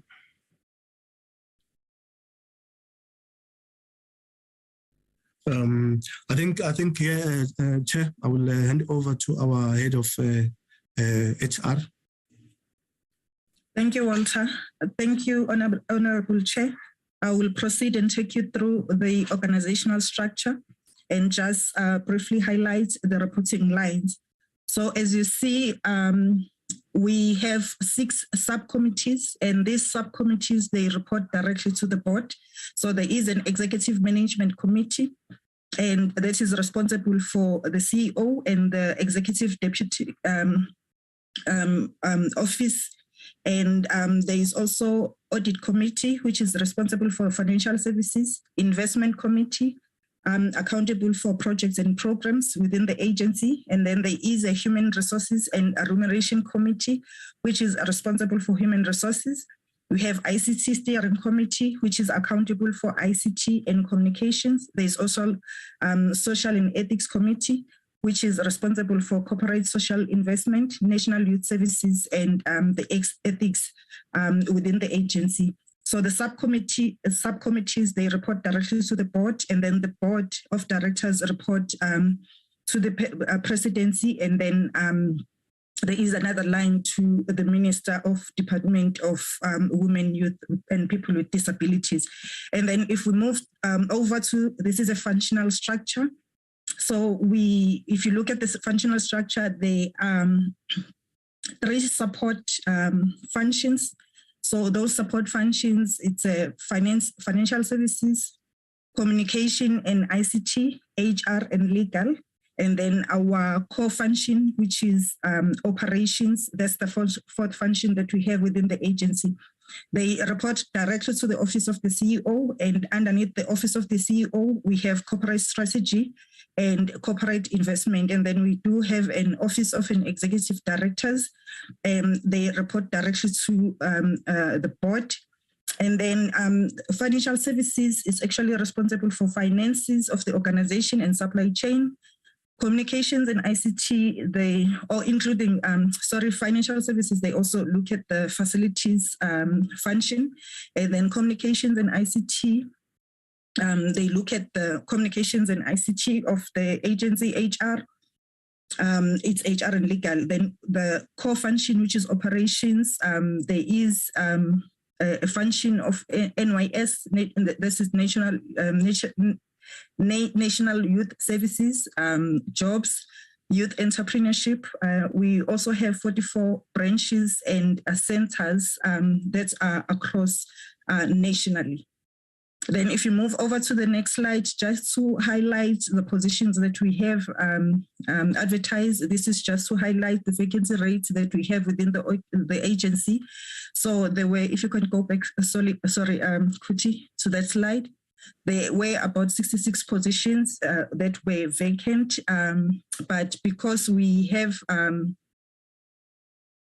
funding that we have received from public sector, SITA, so what we have done through that funding or that partnership that we have with PSITA, we have advertised and appointed like 49 interns on a 2-year program.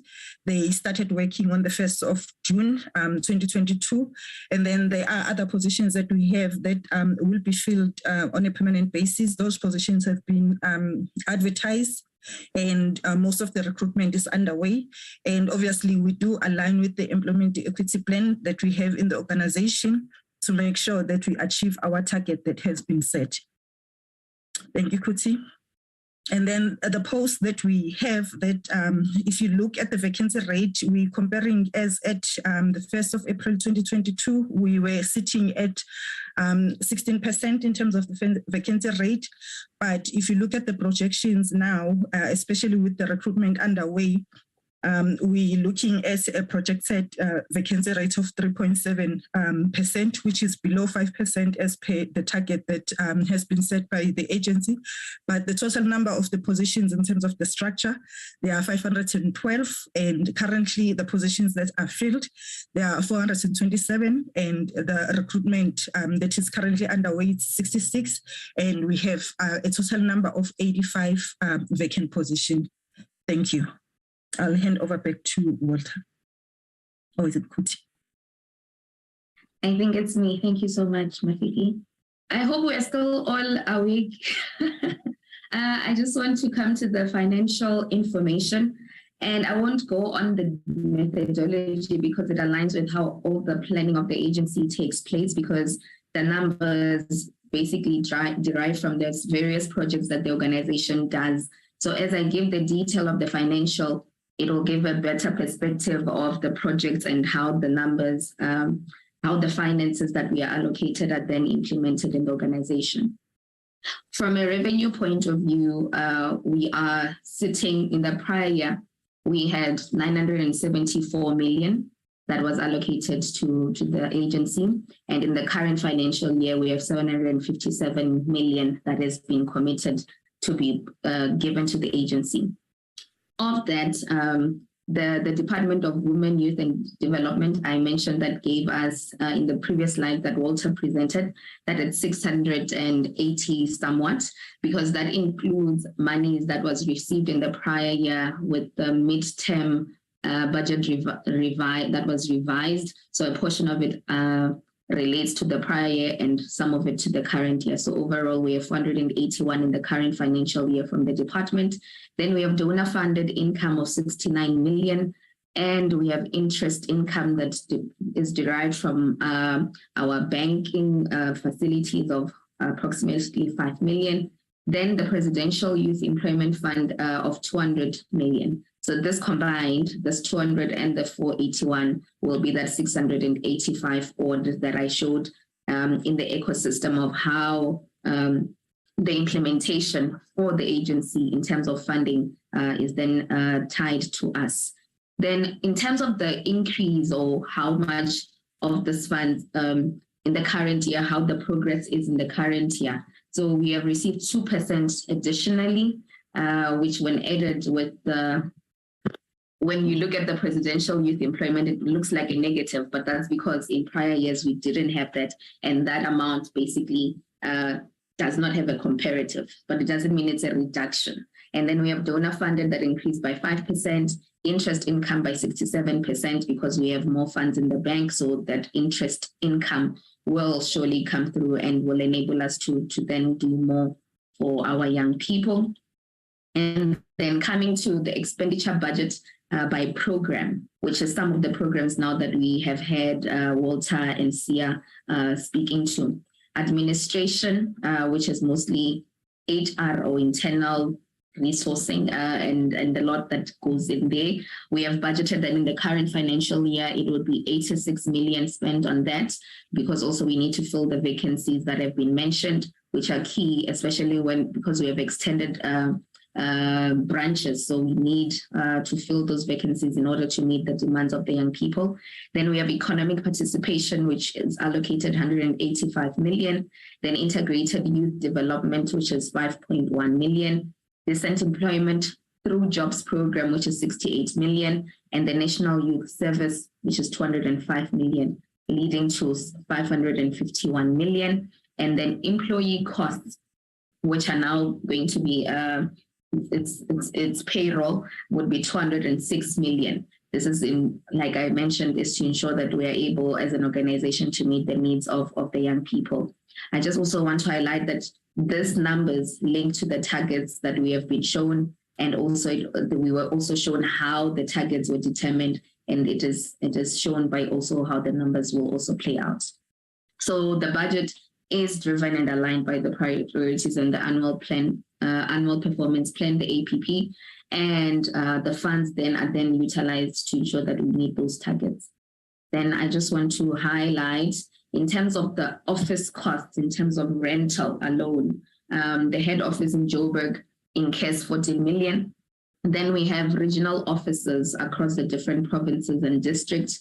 The rental costs of 21 centers and 2 districts is 16 million. And then the rest of the branches, being the centers and the districts, 17 in total. You can see there that there is no amount that is incurred, because we also have agreements with some of the municipalities where we use their facilities without incurring any costs.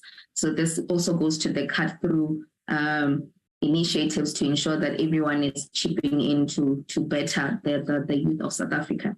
Then coming to the cost of employment in terms of program, the administration program or product is 73 million, economic participation 89 million, integrated youth service is 1.4 million, and then the jobs fund 32 million, national youth service 8.3 million. The increases also speak to also what has already been spoken about in terms of targets and the increases thereof, and where increases were not done, what were the constraints. So I won't speak into that again.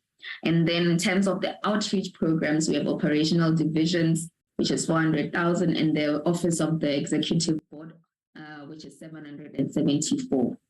This is also aligned with that, and this is only with travel. So when I say a lot of work has gone in this 8 months, I think they have been traveling and ensuring that they do speak to the young people and they are seen and known that they are active. And then we have outreach programs, which has incurred 1.1 million, or we have underspent there for the first quarter, and then executive board office 3.9 million.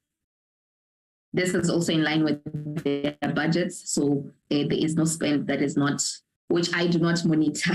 So we are still within, and we are doing what the budgets were attained for. And then we have committed donor funding budget, which essentially speaks to how we got to that donor funding income that I mentioned at the top. We have ETDP CETA, which in the current year has pledged 6.5 million for internship program. We have NYS Flemish donor funding 2 million for research. I'll just skim through them because I am cognizant of time. Then we have Industrial Development Corporation of 1 million. Then we have Public Service CETA, which pledged 4.8 or allocated 4.8 million. And overall, in terms of donor funding, we have 69 million that we have received. Then speaking about the expenditure budget by nature, we have the administration and overhead. So this is just a further breakdown of how the different programs will actually be implemented on a ground or facilitating level. Then we have administration and overheads at 70 million in the current year, which is a 17% reduction. Communication and ICT, 41 million, which is a 4% decrease from the prior year. This is because ERP has most of the models have been implemented. So in the current year, this should be lesser. But communications and ICT also includes laptops. So when we are hiring more people, it means also more laptops. So this is actually a good thing that it is a decrease, even though with increased human resources. Then we have audits. As much as we get clean audits, they are paid. AG South Africa is paid 5 million, or is budgeted to be paid 5.6 million in the current year. And then we have risk and legal 3.4, human resources 7.5, travel and accommodation 23 million, project and disbursement. So the travel and accommodation looks like an increase because at some point there was a lag between the new board coming in, so there was COVID. So the travel and accommodation was not taking place as it should. That's why you will see this increase. So it's explainable and it's within the mandate of what we need to do. Then we have project disbursement, grant and voucher disbursement of 94 million, NYS 200 million, and then that is leading up to the 543 million. Then additionally, we have employee costs of 206 million, capital expenditure, because when we in some of the branches we need to buy office furniture. The budgeted is 7.8 million to meet up with the capital requirements, and in total this makes up the 757 million that we have in the current financial year. So the additional 100 million odd over and above the allocation is then through donor funding, like I've explained. Then I will now hand over, so that is the finances. I'll hand over to Palisa to come in and talk about the integrated marketing and communication strategy for the organization.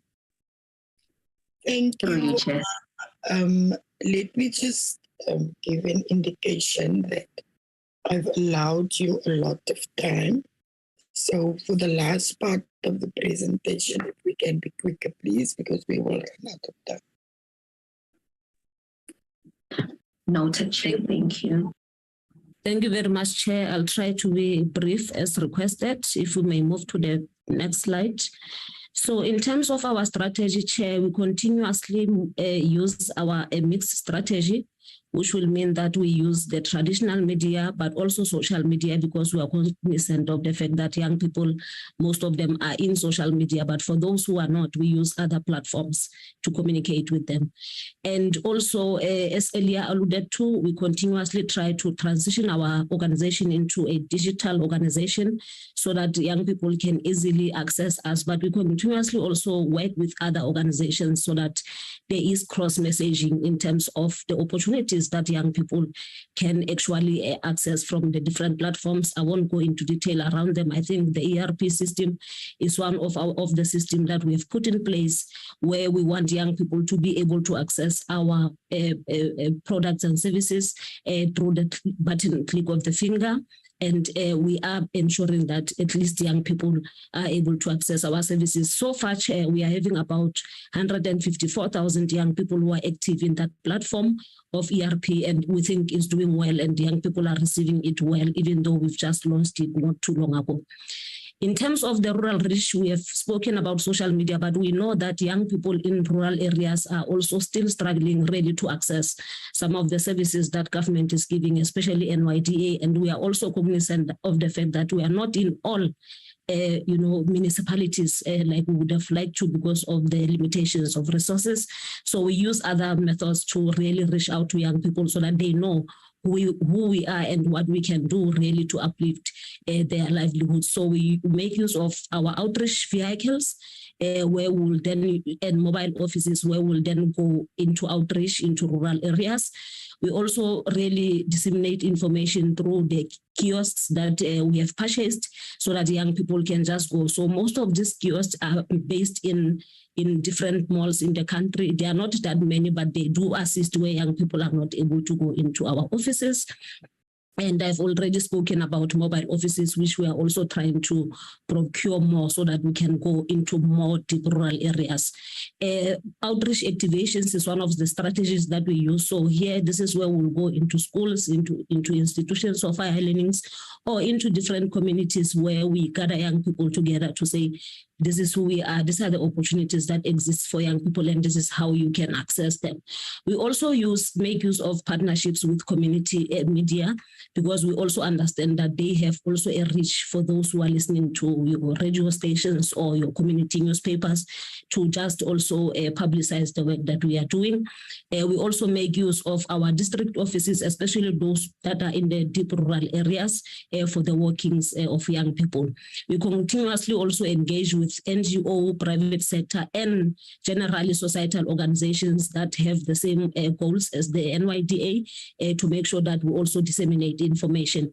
All our district centers and branches have got free Wi-Fi, so young people who might want to come and apply for our services or apply for services that would be beneficial to them, they are able to use those internet cafes that we have in our branches to look for information and to apply for services across the country. And we have also enhanced our customer services. We have a toll-free number for young people who may wish to talk to us. Maybe there's something that they're not understanding or something that we have posted. We use the toll-free number for them to be able to call and speak to one of our service agents. We also go through different campaigns, whether it's June month, whether it's back to school, to make sure that we also amplify the messaging of the NYDA. We also work through the sponsorships that we give to community-based organizations who are doing well and who are also continuing with the goal of uplifting the lives of young people. Recently, we've also launched an influencer campaign.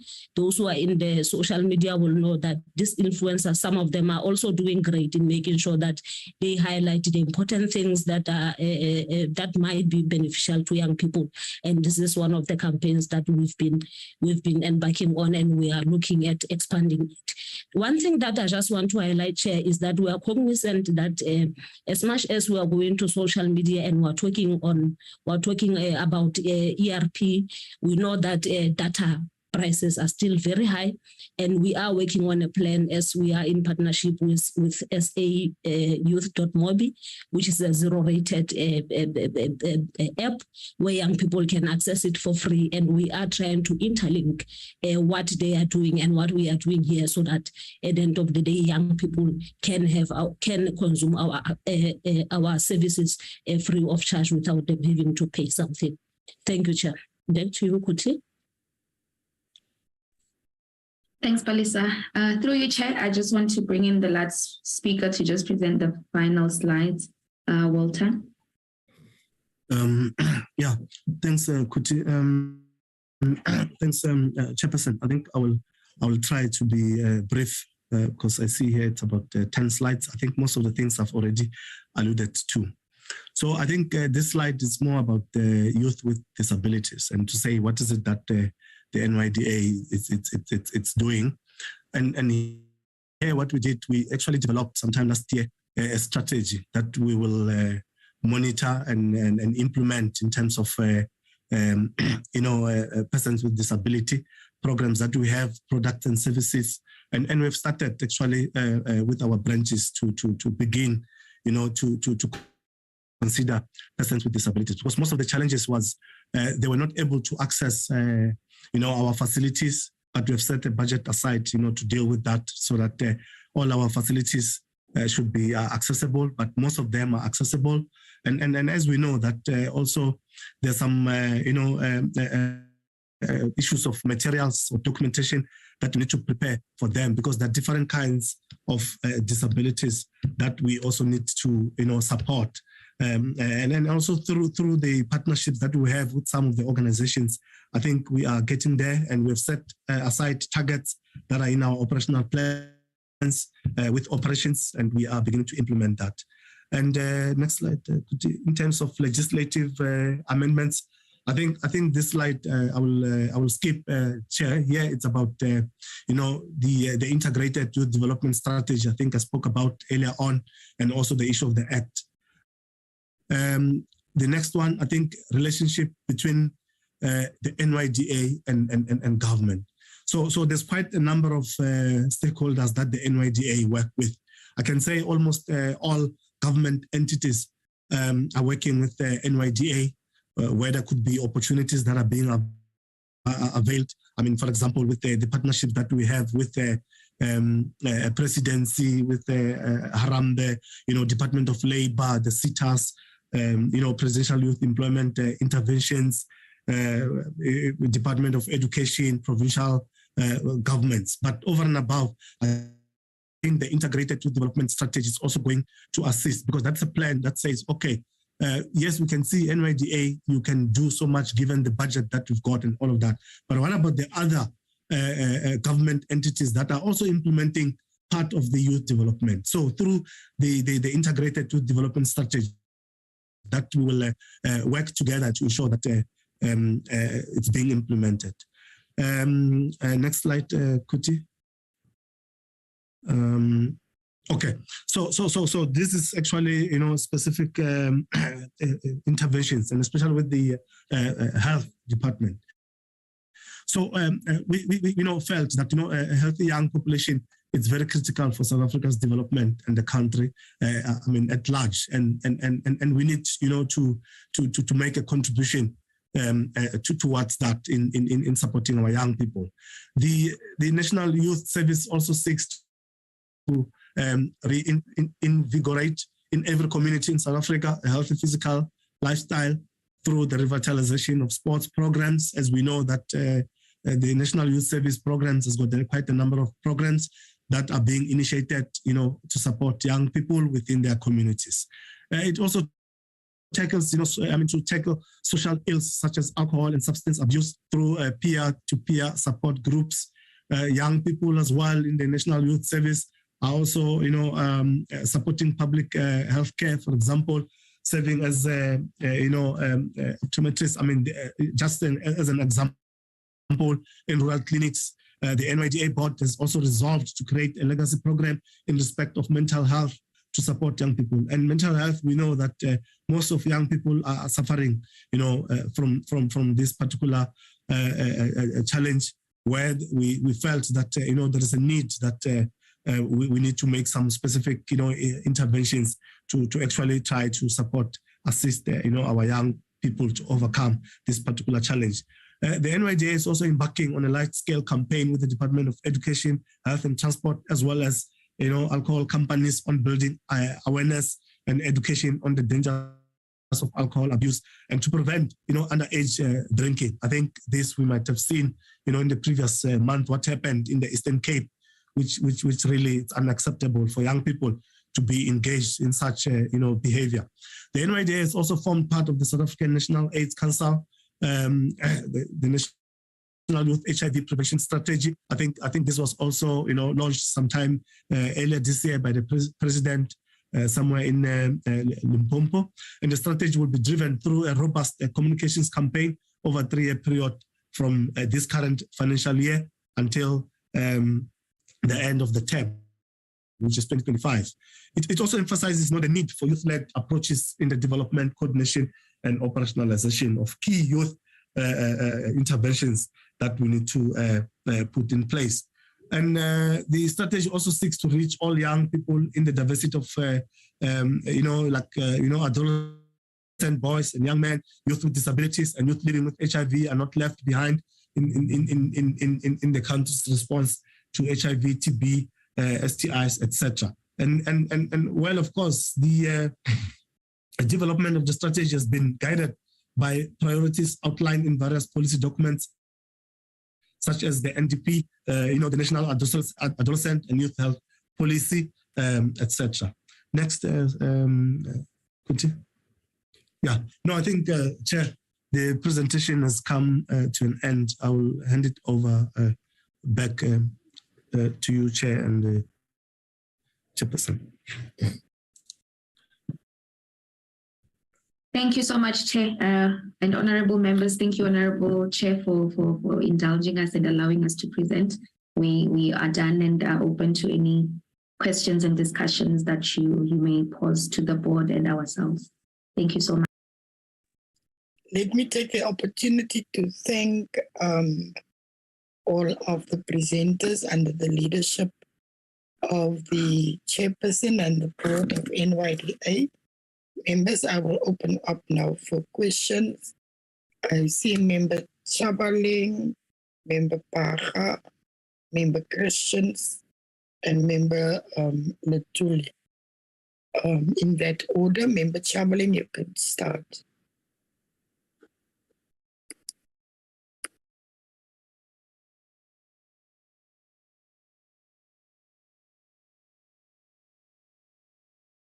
Member Chabaling.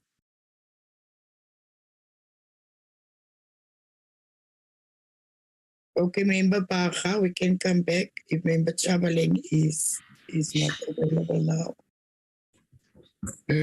Thank you, Chairperson. Chair, I think that it's worth noting that it was a very long presentation, but I guess it's important to have it because it's the first of this NYDA leadership that we appointed. So I guess as much as it's late, it's long, but I think that it was important to get to the bottom of the details. Chairperson, just 3 questions from my side. And I think that they've been touched somehow, but not into much detail. One, to what extent is the NYDA providing support to young people living both in urban and rural areas? Has the NYDA evaluated its interventions? If so, kindly share the evaluation report with the selected committee. The second one, Chairperson, the Deputy Minister of Health, Deputy Minister Sibongiseni Dhlomo, emphasized mental health as a priority. And I think that also this was touched in the presentation, especially by the last speaker, wherein he indicated issues relating to mental health. And we know that this is a challenge that young people are confronted with, especially after the COVID-19 issues that we've had. Now, what I want to check is there any kind of interaction that is there between NYDA and the Ministry of Health to kind of get to the bottom of trying to resolve issues of mental health? The last one, Chairperson, there was also a mention in terms of the civil society. I did hear someone in the presentation talking about it, but I want to get a sense of how is NYDA working with civil society to ensure proper support and synergy to make sure that both parties play a meaningful role in the betterment of young people. Thank you, Chairperson. Thank you, Member Baha. Is Member Chabaling available?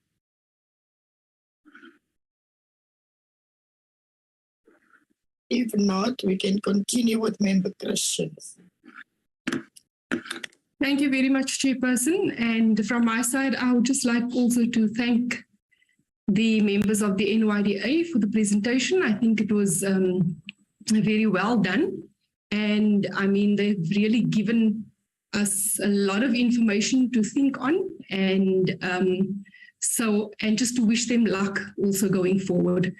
My questions to them is, first of all, about the unemployment, especially amongst the youth in the country. And together with that, you know, the dropout rates at schools is currently so high. And we've recently heard that just over a quarter of South African students drop out before the end of matric, which is terrible.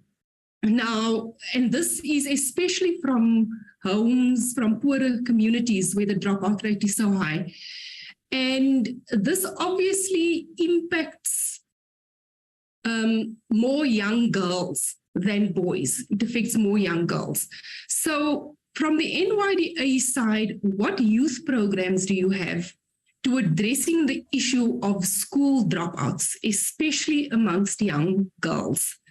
And then my second question is, we all know, and I won't go into detail with it because I think we are all living and experiencing it, the socioeconomic challenges in the country have increased dramatically over the last few years. And poverty, unemployment, etc., especially amongst our youth, is at an all-time high. And it seems to me that our youth are now inclined to drug abuse, maybe because they're feeling hopeless and worthless, etc., because there's no jobs to be found. And they somehow seeking to find some kind of relief, you know, some kind of escape route. So what programs is the NYDA dedicating their time to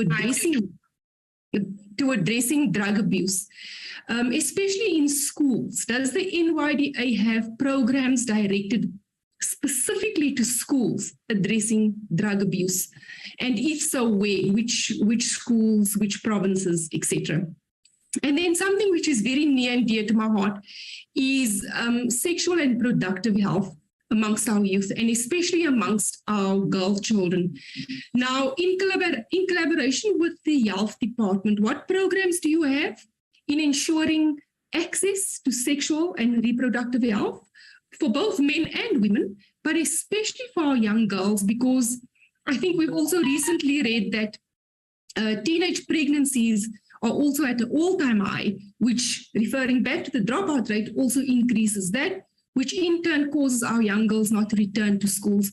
So what programs do you have in place in collaboration with the Department of Health to somehow curb or bring more awareness to teenage pregnancies?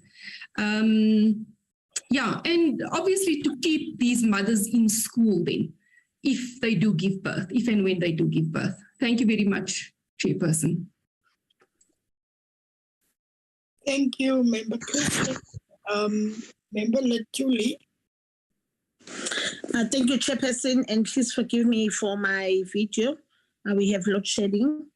But one would like to welcome the presentation by NYDA. It was a long one, but worth it. So we appreciate it. Member Bacha has covered me in some of my questions that I wanted to ask, but since I come from rural area in KZN, I want to know from NYDA, what programs do they have for rural young people? Because you find that they don't even know what are the duties of the NYDA. So do you have programs to go to these deep rural areas to introduce yourself and to assist our young people? And also the issue that our member Christine has touched, especially in pregnancy in schools. I also want to know, is there any working relationship with the Department of Health and also Department of Education to assist young girls in schools? Thank you. Thank you, Member Latuli. Is Member Chabaling on the platform? If not, let's move to Member Nchubi. Thanks. Thank you very much, Chairperson of the committee. My apologies for my video being off. I'm battling with the network where I am here. Let me welcome the presentation by NYDA and say, like anybody else, that we wish them good luck on their journey to service the youth of this country. But I just want to indicate, Chairperson, that I have been largely covered by my colleagues who have raised questions before me. But I just want to check, Chair. I saw that under human resources, it is said that 66 vacant positions that are advertised, and then 49 will be internships, and then 17 will be permanent. I just want to check, when are they going to be filled? Because more often than not, we know that many institutions and many departments, they normally fail because they do not have a lot of people that are doing the work that the institution needs to be doing. So I want to check, when are they going to be filled, the 66? And secondly on that, I think it had said that there are 85 vacant positions, and then the recruitment is 66, difference is 19. I want to check, since they have advertised only 66 posts, what is going to happen with the 19 that is not advertised, Chairperson? Secondly, I think it's the cost of office. It said that, if I read correctly, it said that the NYDA is renting, I think, offices. I'm not sure, but something like that. NYDA is renting offices. I think the cost is over 31 million. I just want to check, why can't NYDA build offices maybe through public works and redirect that 31 million to something that will be able to harness good results for the youth of this country? Because we can't be spending 31 million. I'm not sure if it's yearly or it's monthly, but we can't be spending 31 million to rent when the NYDA is really the program of government. Those are my two questions, Chairperson. Thank you very much. Thank you, Member Nchubi. I believe Member Chabaling is trying to be allowed in the meeting. If the administration can check for me on that one, please. And then Member Tongeni has put the two questions on the chat. From my side, I've got two questions. The first one is, I've noticed also the press statement of the Minister of Home Affairs. Can you explain so that young people who is listening or sign in on this meeting can know what the processes is, how they can apply. I think that is a very good initiative coming from that department, because the minister has outlined that they've got a lot of prospects for the young people to apply for that positions. And my second question is, in your presentation, you talk about working together with community-based organizations. I don't think that maybe the public knows how to deal with that. If you can explain to us how you are working with community-based organization who is doing some youth upliftment programs in the communities, because I think that will also assist us going forward in bringing the services of the NYDA right down to the doorstep of young people within the communities. Thank you. If Member Chabaleng is not in the meeting yet, I will ask Member Chabaleng to maybe put these questions in writing, and then that questions can be forwarded to Marcel, which can forward it to the CEO of NYDA, and then they can answer that question in writing. If Member Chabaleng is not on the platform, I will hand over to the chairperson of the board. I don't think he's on the platform. Is he here, Marcel? No, Chairperson, he's not in the waiting room. Either I had said he must rather try to re-enter the meeting via the link. Okay, my dear. So I will hand over to the chairperson of NYDA board. Thank you very much, Honorable Chair. So in our opening remarks, we would have indicated that I'm not alone. I do have our board members on the platform. So I will, perhaps ask some of them just to respond to the issues that were raised. But if I may just kick off, Honorable Chair, there was a question that was raised regarding a rural or a strategy to target youth that are residing in rural areas. So ours is just to outline to the committee that the NYD has developed a strategy to target youth in rural areas. And what the emphasis here is around accessibility and ensuring that our various products and services are accessible to youth residing in rural areas. And some of the interventions that we currently have in place as it relates to this would be us using or the utilization of outreach vehicles, as well as mobile offices to reach youth in rural areas. We've also been able to disseminate NYDA information using areas where youth frequent the most, as well as ensuring that language, our information is translated into some of the official languages in the country.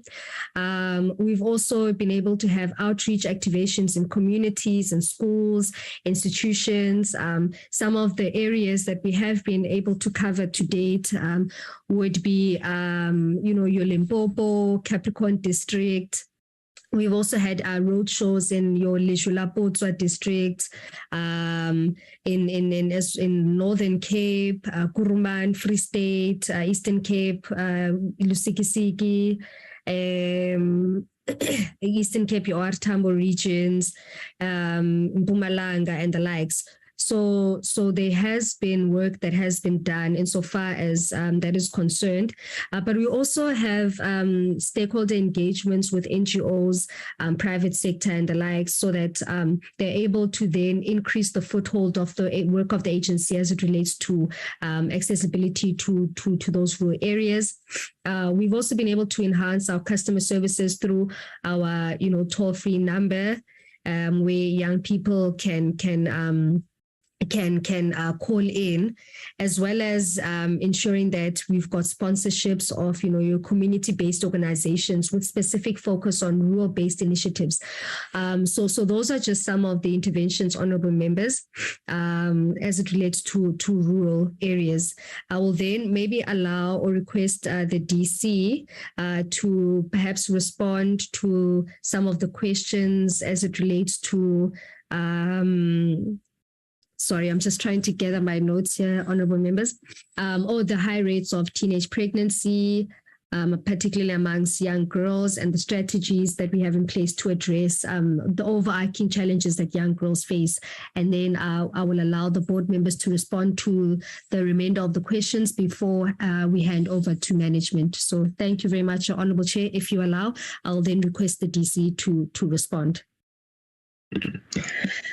Thank you very much, Chair, and thank you very much, honorable members. I think I'm just going to touch on two areas. I think the first area was the question that was raised by Honorable Bacha with regards to the monitoring and evaluation around the programs that we have, insofar as delivering services to young people in both urban and rural areas.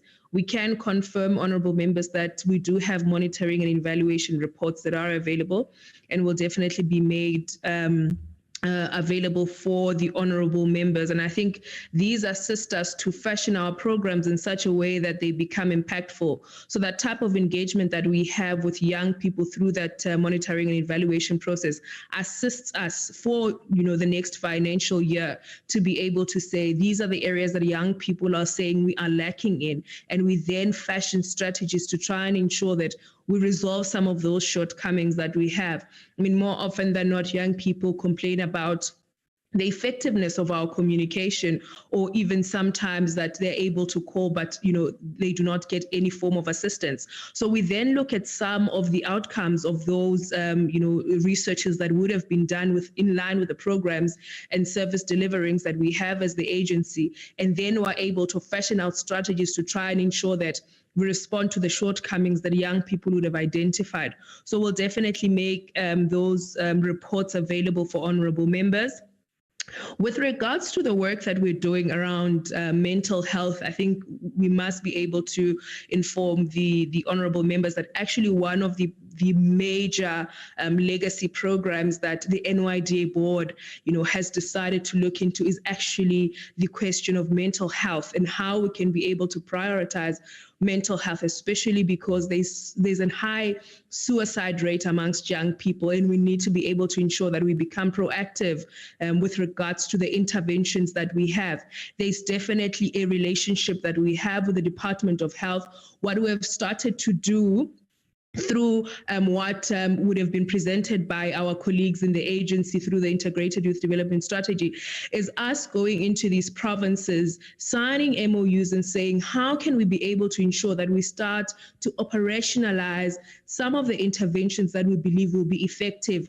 More often than not, because we are on a national level, it becomes far easier for us to say, let's just engage with the deputy ministers, let's just engage with the ministers. But even in provinces and even in local government, you have, different institutions that are dealing with some of these societal challenges that have been highlighted by honorable members. So there is that work to try and ensure that there is some synergy, there is some mainstreaming insofar as mental health work is concerned. Some of the work that we have been doing, I think, when we started with the back to school campaigns earlier in January, was to ensure that as and when we go to these schools to engage young people, you also engage young girls, around, the issues of teenage pregnancy, but also do not leave it there. One of the greatest challenges we have noted as the agency is that we often sanitize statutory rape, because it's not only just an element of teenage pregnancy, but there is also an element of statutory rape, because when you have any form of sexual intercourse with a young person that is underage and you are an adult, that then needs to be, dealt with as statutory rape. So we're also trying to get the police involved, because more often than not, I think there were reports that teachers, also live in fear. They are unsure whether they must be able to complain about the high levels of teenage pregnancy, because sometimes even teachers themselves are perpetrators. So there needs to be a multi-dimensional effort that is put in place to try and pull all of these different stakeholders onto the table to try and resolve the challenge of high teenage pregnancies. But we can definitely confirm that there is that work that is being done with the Department of Health, of course, going to the ground, engaging different provincial heads, also going into local government heads as well, and having that conversation to say, after the NYDA leaves, because we don't live in those communities permanently, so our engagement might be just on that one day, but we need to ensure that there are sustainable systems that even community members, and as would have been highlighted, civil society carries on with some of these interventions, so that you do not have a lag, that it's only the NYDA that comes, but after we leave, there is no work that is being done. So I think on this particular issue, that is going to be my contribution. Thank you very much, honorable members. Thank you very much, honorable members. Thank you very much to the Deputy Chair. Honorable Chair, if you'll then allow me to request Ms. Pearl Pillay to cover the aspects on mental health and the civil society questions. Thank you very much. Thanks, Chairperson, and thanks to the honourable members for the questions. So on the question around mental health, that's actually a conversation that the board has been having, I think, since we began our term in office. We're currently in the process of drafting a project plan to launch a mental health project through the agency as part of a board legacy project that will also form part of the National Youth Service. And the program is aimed at targeting currently 3 provinces where research has shown to have the highest suicide rates in the country. So it is an issue that we don't take lightly at all. And I think given the way the pandemic especially, I think, impacted people's mental health and the lack of intervention, but also the lack of capacity from current mental health organizations and initiatives, we really took seriously that the agency does have a responsibility to create some form of intervention. And so I know the National Youth Service team will be tabling something to the board at our next board meeting.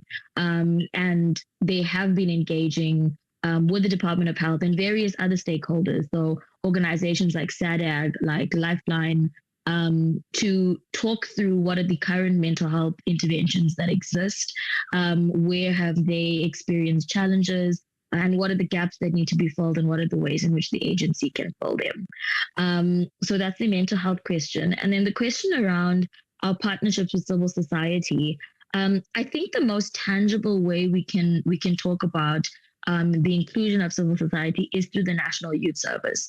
What the program does is it places young people into work opportunities in civil society organizations.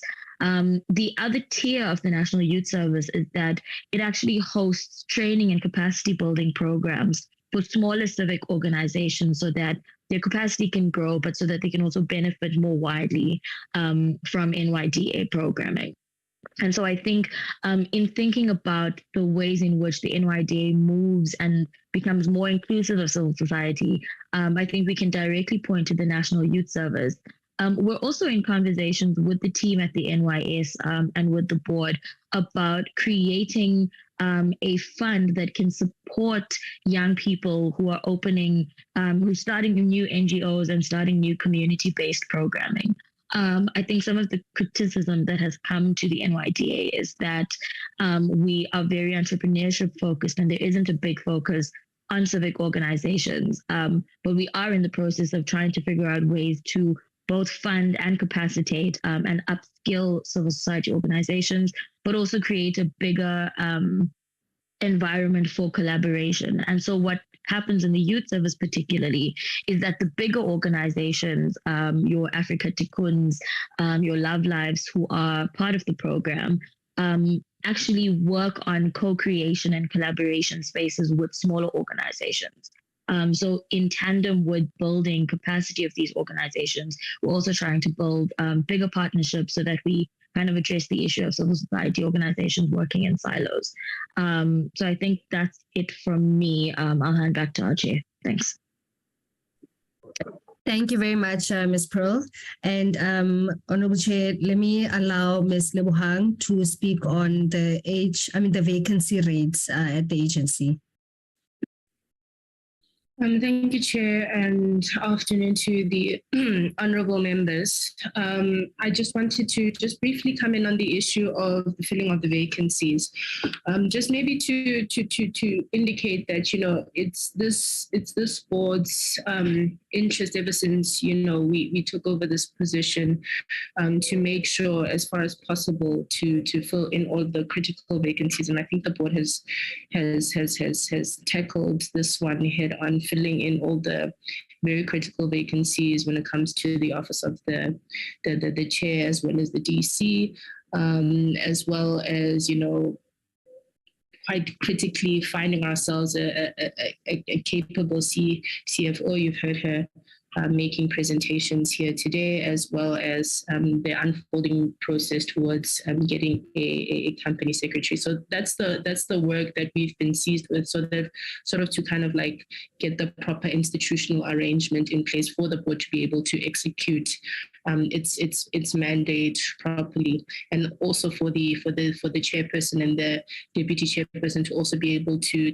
fulfill their mandate. But in terms of the question relating to the vacancies, I think and maybe the CEO, when he does his remarks, he'll also be able to kind of talk to this. We did note as a concern the vacancy rate, which was above 20%, and it was a decision from the board to be able to reduce this well below 20%. Hence, you know, we've taken out as many vacancies as what you currently saw in the presentation. It's a substantial amount of positions that need to be filled for the agency, because we do believe in filling of vacancies to make sure that the organization runs properly, because an organization can only run properly if it has the requisite personnel.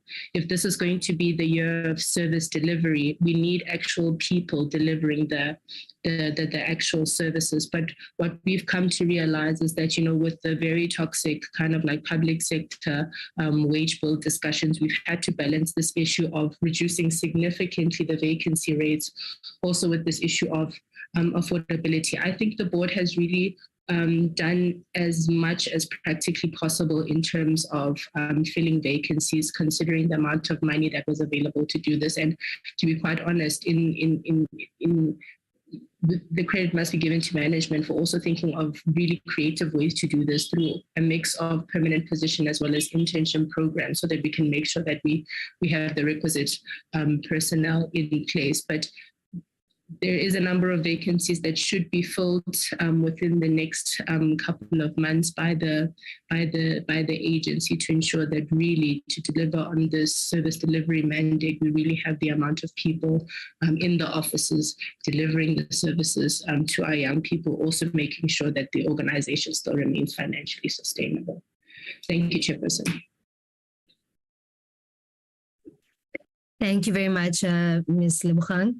Allow me then, Honourable Chair, just to invite the other board members, if there are anything or any questions that they would like to respond to that hasn't already been responded to, before we allow management to respond to the other outstanding issues.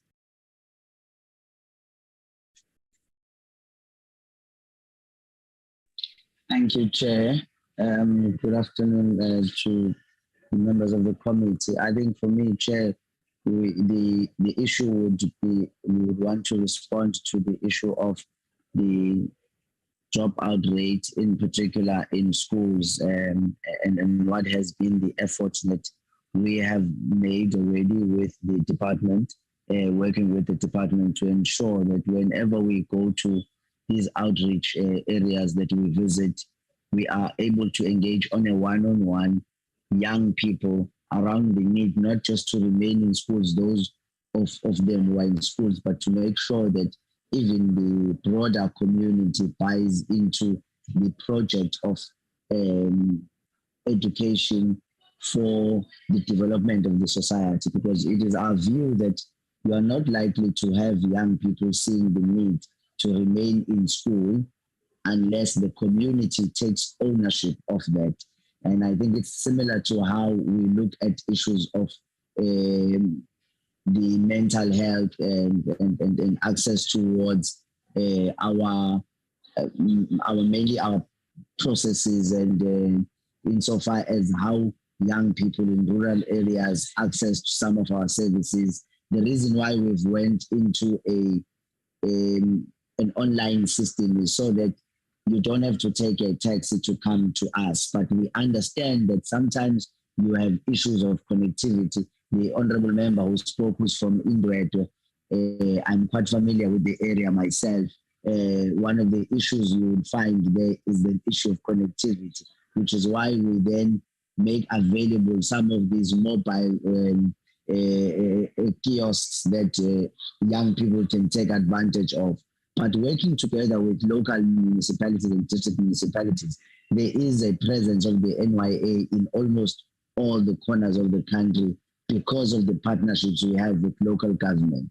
Now, what we need to work on, of course, resource allowing, is the kind of services that you find at a far remote area as opposed to a city center.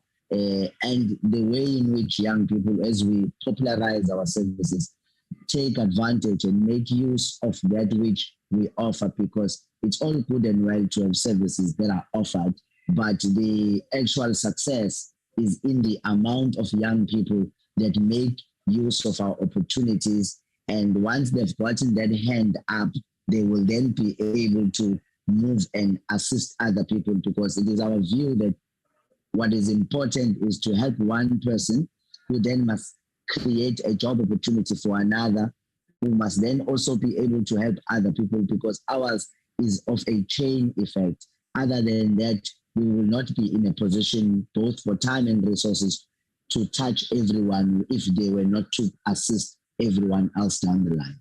Thank you, Chair.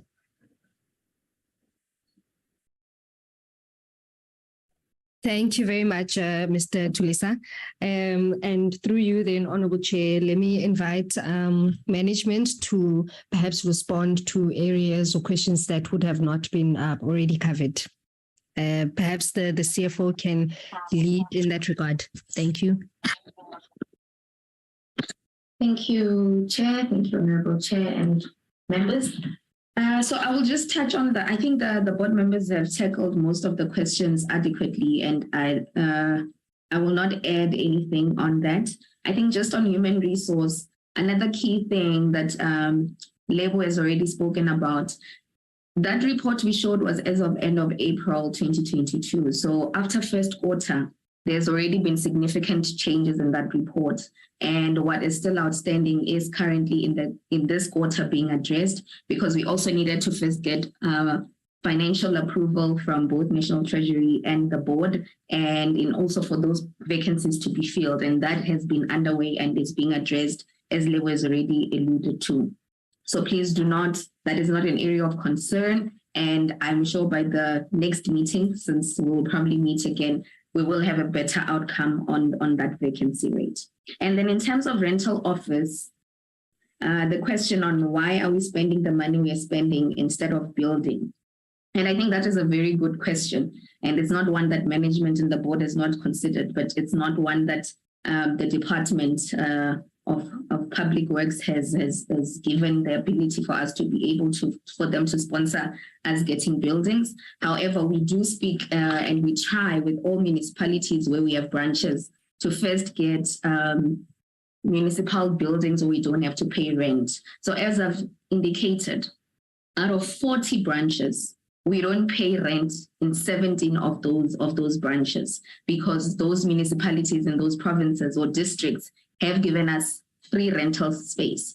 So as the organization and management, we do have those conversations with every area where we are situated. And unfortunately, some of the areas does not afford us the ability to then first, they do not give us those buildings, or when they do, it's in poor quality conditions and it does not adhere to OHS compliance, which is also something we need to consider when we, in terms of Employment Act and where people can work from. And also we need to understand that we're dealing with young people. So the positioning of where our buildings are is very critical and crucial. So we always have to be at the center where it's easy access, where people can take public transport if needs be, and it's somewhere where they can actually access. So if we're now looking at areas that are accessible, most of it is already buildings that exist. We can't go, if we were to start building buildings, would be in the outskirts. But over and above that, the financial constraint, which we cannot afford to build, and we're actually having savings with the rental approach that we're using, because it's easier for me to justify to National Treasury 31 million, as opposed to, I don't know how many millions will be involved in us attaining 40 branches, and we still want to extend that with the current board to have more reach, and also with head office. It would be amounts that are over and above, and we would be taking away from the money that should be used for young people. So the rental methodology is currently working, and it enables us to even expand our reach. And then I think all the other questions through you, Chair, I think were addressed. And management also from our side, we concur with what the board responses were. So I won't add anything else or open up to the rest of the team who presented, because we were fairly covered, unless if there's a question that we didn't respond to, Honorable Chair and members, please kindly highlight it again, and we will be happy to respond further. Thank you, Chair.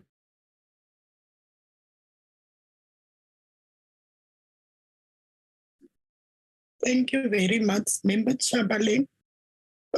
Maybe you must just put your questions in writing and send it to Marcel so that it can be attended to by the NYDA board, and then they can respond in writing. I'm so sorry that you experienced some challenges when we were having the opportunity to engage with the board. I'm sorry for that, Member Chabaleng. Members, I think we have come to the end of this very long, brief, and progressive part of our meeting. Let me take the opportunity then to thank all our members, our staff members, the Minister's Office, the NYDA board under the leadership of the chairperson, and also all the management members of the NYDA who was part of this meeting. I think this was one of the meetings that this committee was looking forward to interact with the new board.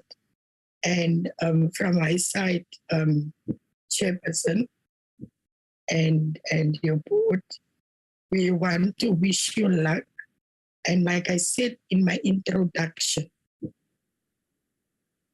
we want to work with you, because if we work together with this board, we can really bring a dent into that high unemployment rate of the youth in our country and all the challenges that young people are facing in our country. Then also to the members of the select committee, please feel free to make contact with your board member. As you know, I think we've got a board member in every province, as we are representing the provinces in the NCOP. Please make contact with your board members in your province, and if there is any challenges that you are facing, make contact with them or with the chairperson. I think, Marcel, we've got the names and the contact details of all the board members. If maybe you can just send it to all members. But from my side, I think it was very, very productive. And as I said in the beginning, we will keep you accountable. But we can also say that we can see that there is some improvement already. So wishing you well, taking up the issues of young people as very, very, very important. We can now release the Minister's Office, the board and the management of NYDA so that we can conclude with our in-house business. So thank you very much for attending, and also thank you very much for honoring the invitation to come before the Select Committee. Thank you. I will excuse all of you now, and then members, we can just stay behind to finish our business. Thank you very much. Thank you so much. Thank you. Thanks, Chair. Thank you, Chair. Bye. Bye, everyone. Thank you.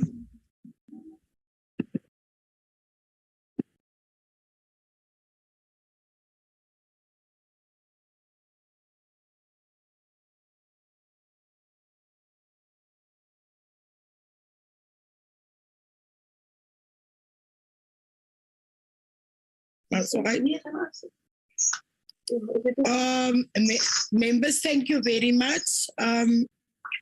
We will continue now with our business.